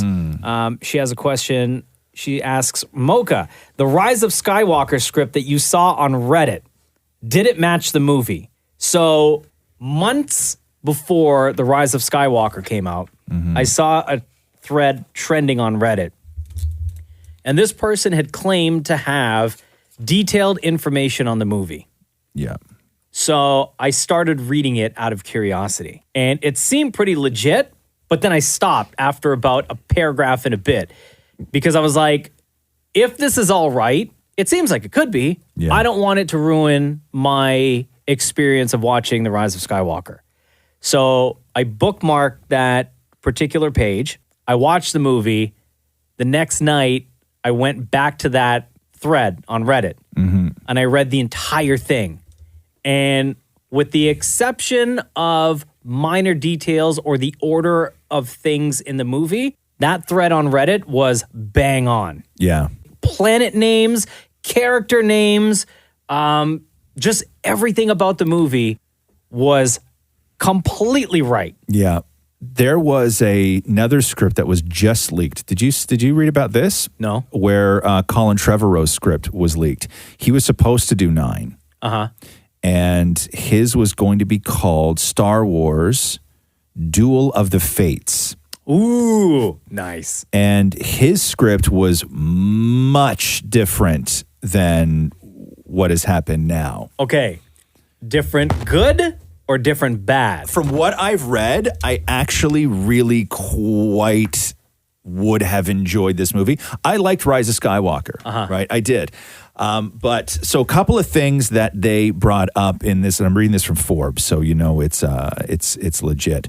So while Skywalker completely sidelined Rose and reduced Finn to a background character, which I was fine with, Duel of the Fates pairs them together and actually gives them something to do, as the two are on an important mission to light a beacon in an ancient Jedi temple, summoning their allies to war. Finn even leads a rebellion of former stormtroopers, finally acknowledging his unique backstory and completing his character arc. It certainly sounds better than following Rey around like a lost puppy, meanwhile, Kylo Ren encounters Palpatine in the form of a holocron. In this version, Palpatine is still dead, leaving Darth Vader's sacrifice untainted. So basically what happens is Kylo Ren finds a video of the Emperor, of Palpatine. And the video that he finds was a video that Palpatine made for Vader, giving Vader instructions on what to do if the rebellion goes too far. Yeah. So what Kylo Ren then does is uses the instructions that Palpatine was giving to Vader as his sort of way of moving him along in the movie. And I think that like at one point, like Poe steals a Star Destroyer and like lands it on a planet. Like they hijack a Star Destroyer. So there was that. Anyway, you can find this on your own, but fans were really kind of excited about this, and apparently the Knights of Ren are incredibly cool in this script as opposed to the way that they were in the Rise of Skywalker. Like follow Kylo Ren around. Yeah, they're badass, and they're the ones that show up on the Star Destroyer and find the traitor. And really? Yeah. So it's wow. So it's much different. But anyway, there you go. We got a great question from Chris Castleman. Hey, Roz. Yeah. What came first, E.T. or the radio show? I started listening to you guys about 4 months ago, and I love it so far. So, first of all, Chris, the Roz Mocha Show has been on the air for 10 years now. Thank you for listening. Not sure how you discovered us. It was through the live radio show that we do in Toronto Monday to Friday, 6 to 10 a.m., or if it's from this podcast. But we appreciate that you are now part of the Roz Mocha Show family. Where am I here? I started ET 5 years, I guess, 4.5 years before we started the radio show. Because I'm on season 15 of ET, and we've been doing this show for 10 now. Yeah. So around there, so 4 or 5 years. And it was interesting because I was, right before we started this show, it was in the summer, and I knew that they were launching this station, the radio station, and Catherine was pregnant, and I got a job offer to go to Los Angeles. And so it was kind of like this, all like these crazy things all happening at once. And I wound up turning down the job in Los Angeles because I wanted to come and do this job, but also because Catherine, we didn't want to have the kid in LA. We would have had no family or support or anything like that. Yeah. So that's the reason I came here way back when. But no, the TV show came first. Do you remember our encounter at the ET Canada launch party? No, you keep telling me, but you've reminded me about this before, but I have no idea. I don't remember anything. Do you remember? I don't even remember where that party was. It was at the time when Indian Motorcycle had the restaurant/building at the corner. Really? Yeah. Down on King Street? On near King Toronto? Street. King and Peter. No idea. Have no memory of that whatsoever. Zero. Here's what I remember. Yeah. You were very polite. Was I? And you were very kind. Was I? So for anyone who doesn't know, prior to Roz and I working on this show together, we had never worked together before. We never hung out with each other, didn't really know each other. We knew of each other. Yeah. I knew of you. Whether you knew of me, I don't know.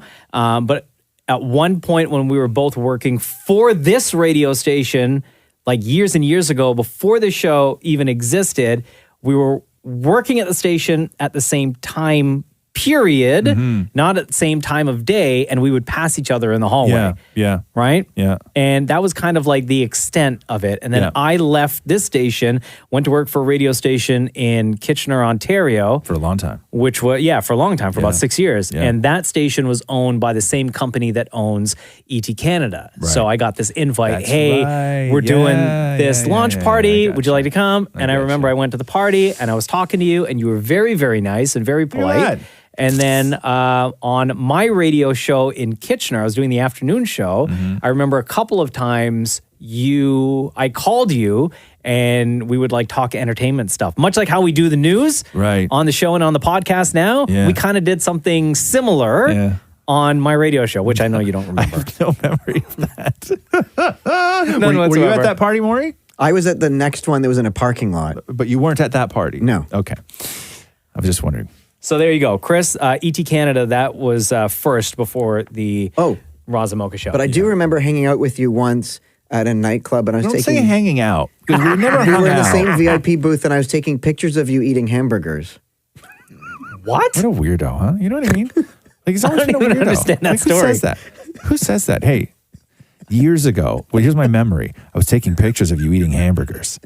That's so weird. Who says that? You see Why how- is that in your memory? Yeah. Do you see though, how different the stories that are being told between people? Yeah, no, I know. You said very nice things, Mocha. Thank you very much. And he's telling stories about you in a dark ass nothing. club shoving hamburgers in your mouth. No. It's super weird, man. It's really weird, dude. Okay. Really weird. Here's a question from Kelly. If you walk into a bathroom with 3 urinals and only the middle one is free, do you use it or do you wait? Depends on where I am.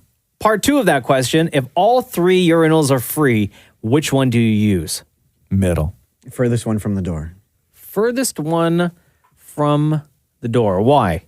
Because usually it's well, then when people walk in, they're not going to see your wiener right away. That's why I don't use urinals. I'm just afraid someone's going to see my wiener. Yeah. I'd be so impressed. Yeah, I know. Oh my God. They won't be able to work for the rest of the day. Oh my God, I'm so distracted. So turned on. How many sick days? People start counting sick days. Okay. Yeah. If I left today, they're immediately like going back to the desk, like doing a pencil sketch of it because they just don't want to forget it. It's like when you wake up in the morning, you're just like, God, don't forget this dream. I got to write this down. My journal. Like in my journal. Yeah, you're doing such a service to the rest of the employees. Thank you, Maury. Thank you. You know what? The amount For of me, work hours you have saved, more, the company should honor you. urinals don't like I just go to wherever. Yeah. Like I don't care if it's furthest from the door, closest to the door, the middle. Yeah. It's just whatever's there. Yeah. Honestly, what about if there's no barricade between them, though? There's no such thing. Yes, there is. Yeah, there is. I've only ever seen barricades. No, it's not. You ever been to a hockey arena? There's no barricades. What about like at the there's no barricades at the ACC. No, but usually the material that makes the urinal, like it sort of creates its own barricade in the porcelain. No, right? no, it doesn't. It's just long against the wall. Bless you. Excuse me. Yeah, no, I read somewhere that the middle urinal is usually the cleanest because it's the least used because nobody wants to be in the middle. So I'll always go to the, I don't know if that's true or not anymore, but I always just go to the middle. Even if all the urinals are empty, I'll still stand and wait for a stall. That's weird. What? I'd much rather use the stall. Yeah. And do you sit when you pee No, at work? No. I'll stand. You'll stand. But here's the thing. Can I tell you something? You want me to be honest with you? Right? Have you ever not been? And I think that this may change the way you pee. If I'm ever out and the choices are urinal, maybe somebody sees your wiener, whatever. You got a lot of choices when you're going into a public restroom. But I will say this. If I'm in a public restroom, men's room, and somebody goes into the stall to just stand and pee when there's urinals available, I only ever think one thing. Small wiener? Small wiener. What about just pee shy? Nope. Small wiener. But it leaves you wondering. The amount of people that now... Like what? Like how small? Yeah. Yeah. Like how small? Right? Then I start wondering, how small? Like how small is so small? Is it too small to actually use But a why urinal? should that matter to me what you think? I know it's massive. Yeah. Oh, stop. Okay. Please. Just stop it. Just stop it. I'm going to make sure, damn it, Matthew hears this part of the podcast. Yeah. My nickname was Dirk Diggler. Oh, stop No, it. it's not. Who has ever called you that? No one. When? When Yeah. was that? When was your No name? one's ever called me Nobody's that. ever called you that. All right, cool guy. Why do you lie all the time? I know. Like, why do you just Even lie? It's with so us, much more fun when you like- don't lie. You can't even have fun. Because you won't believe me if I'm like, yeah, it's really big. You're gonna. Why do you lie? Because you lie. No, Yeah, but I'm but- not lying about that. I'm proud of the size. Oh, that's the one thing you're not lying about right now, right? That's the one thing. Okay. Are you comfortable with us, Maury? I've known you for 10 years. All right, let's see it. No. Why not? If Matthew found out that at work I pulled it out and showed Roz and Mocha, I'd have to find a new place to live. Dude, But- if Matthew found out that you had a Grindr profile, you'd have to find a new place to live. But that didn't stop you. That's so true. Every week you'll see on Instagram at Kiss925, Ask Roz and Mocha. That's where you ask your questions, and we'll pick one for you to ask us on the phone. Thank you very much for listening. This has been the Roz and Mocha Show podcast. Thanks for listening to the Roz and Mocha Show podcast. Powered by Air Transat. Catch the guys live Weekday mornings from 6 to 10. on Kiss 92.5 Kiss925.com. or download the Kiss 92.5 app.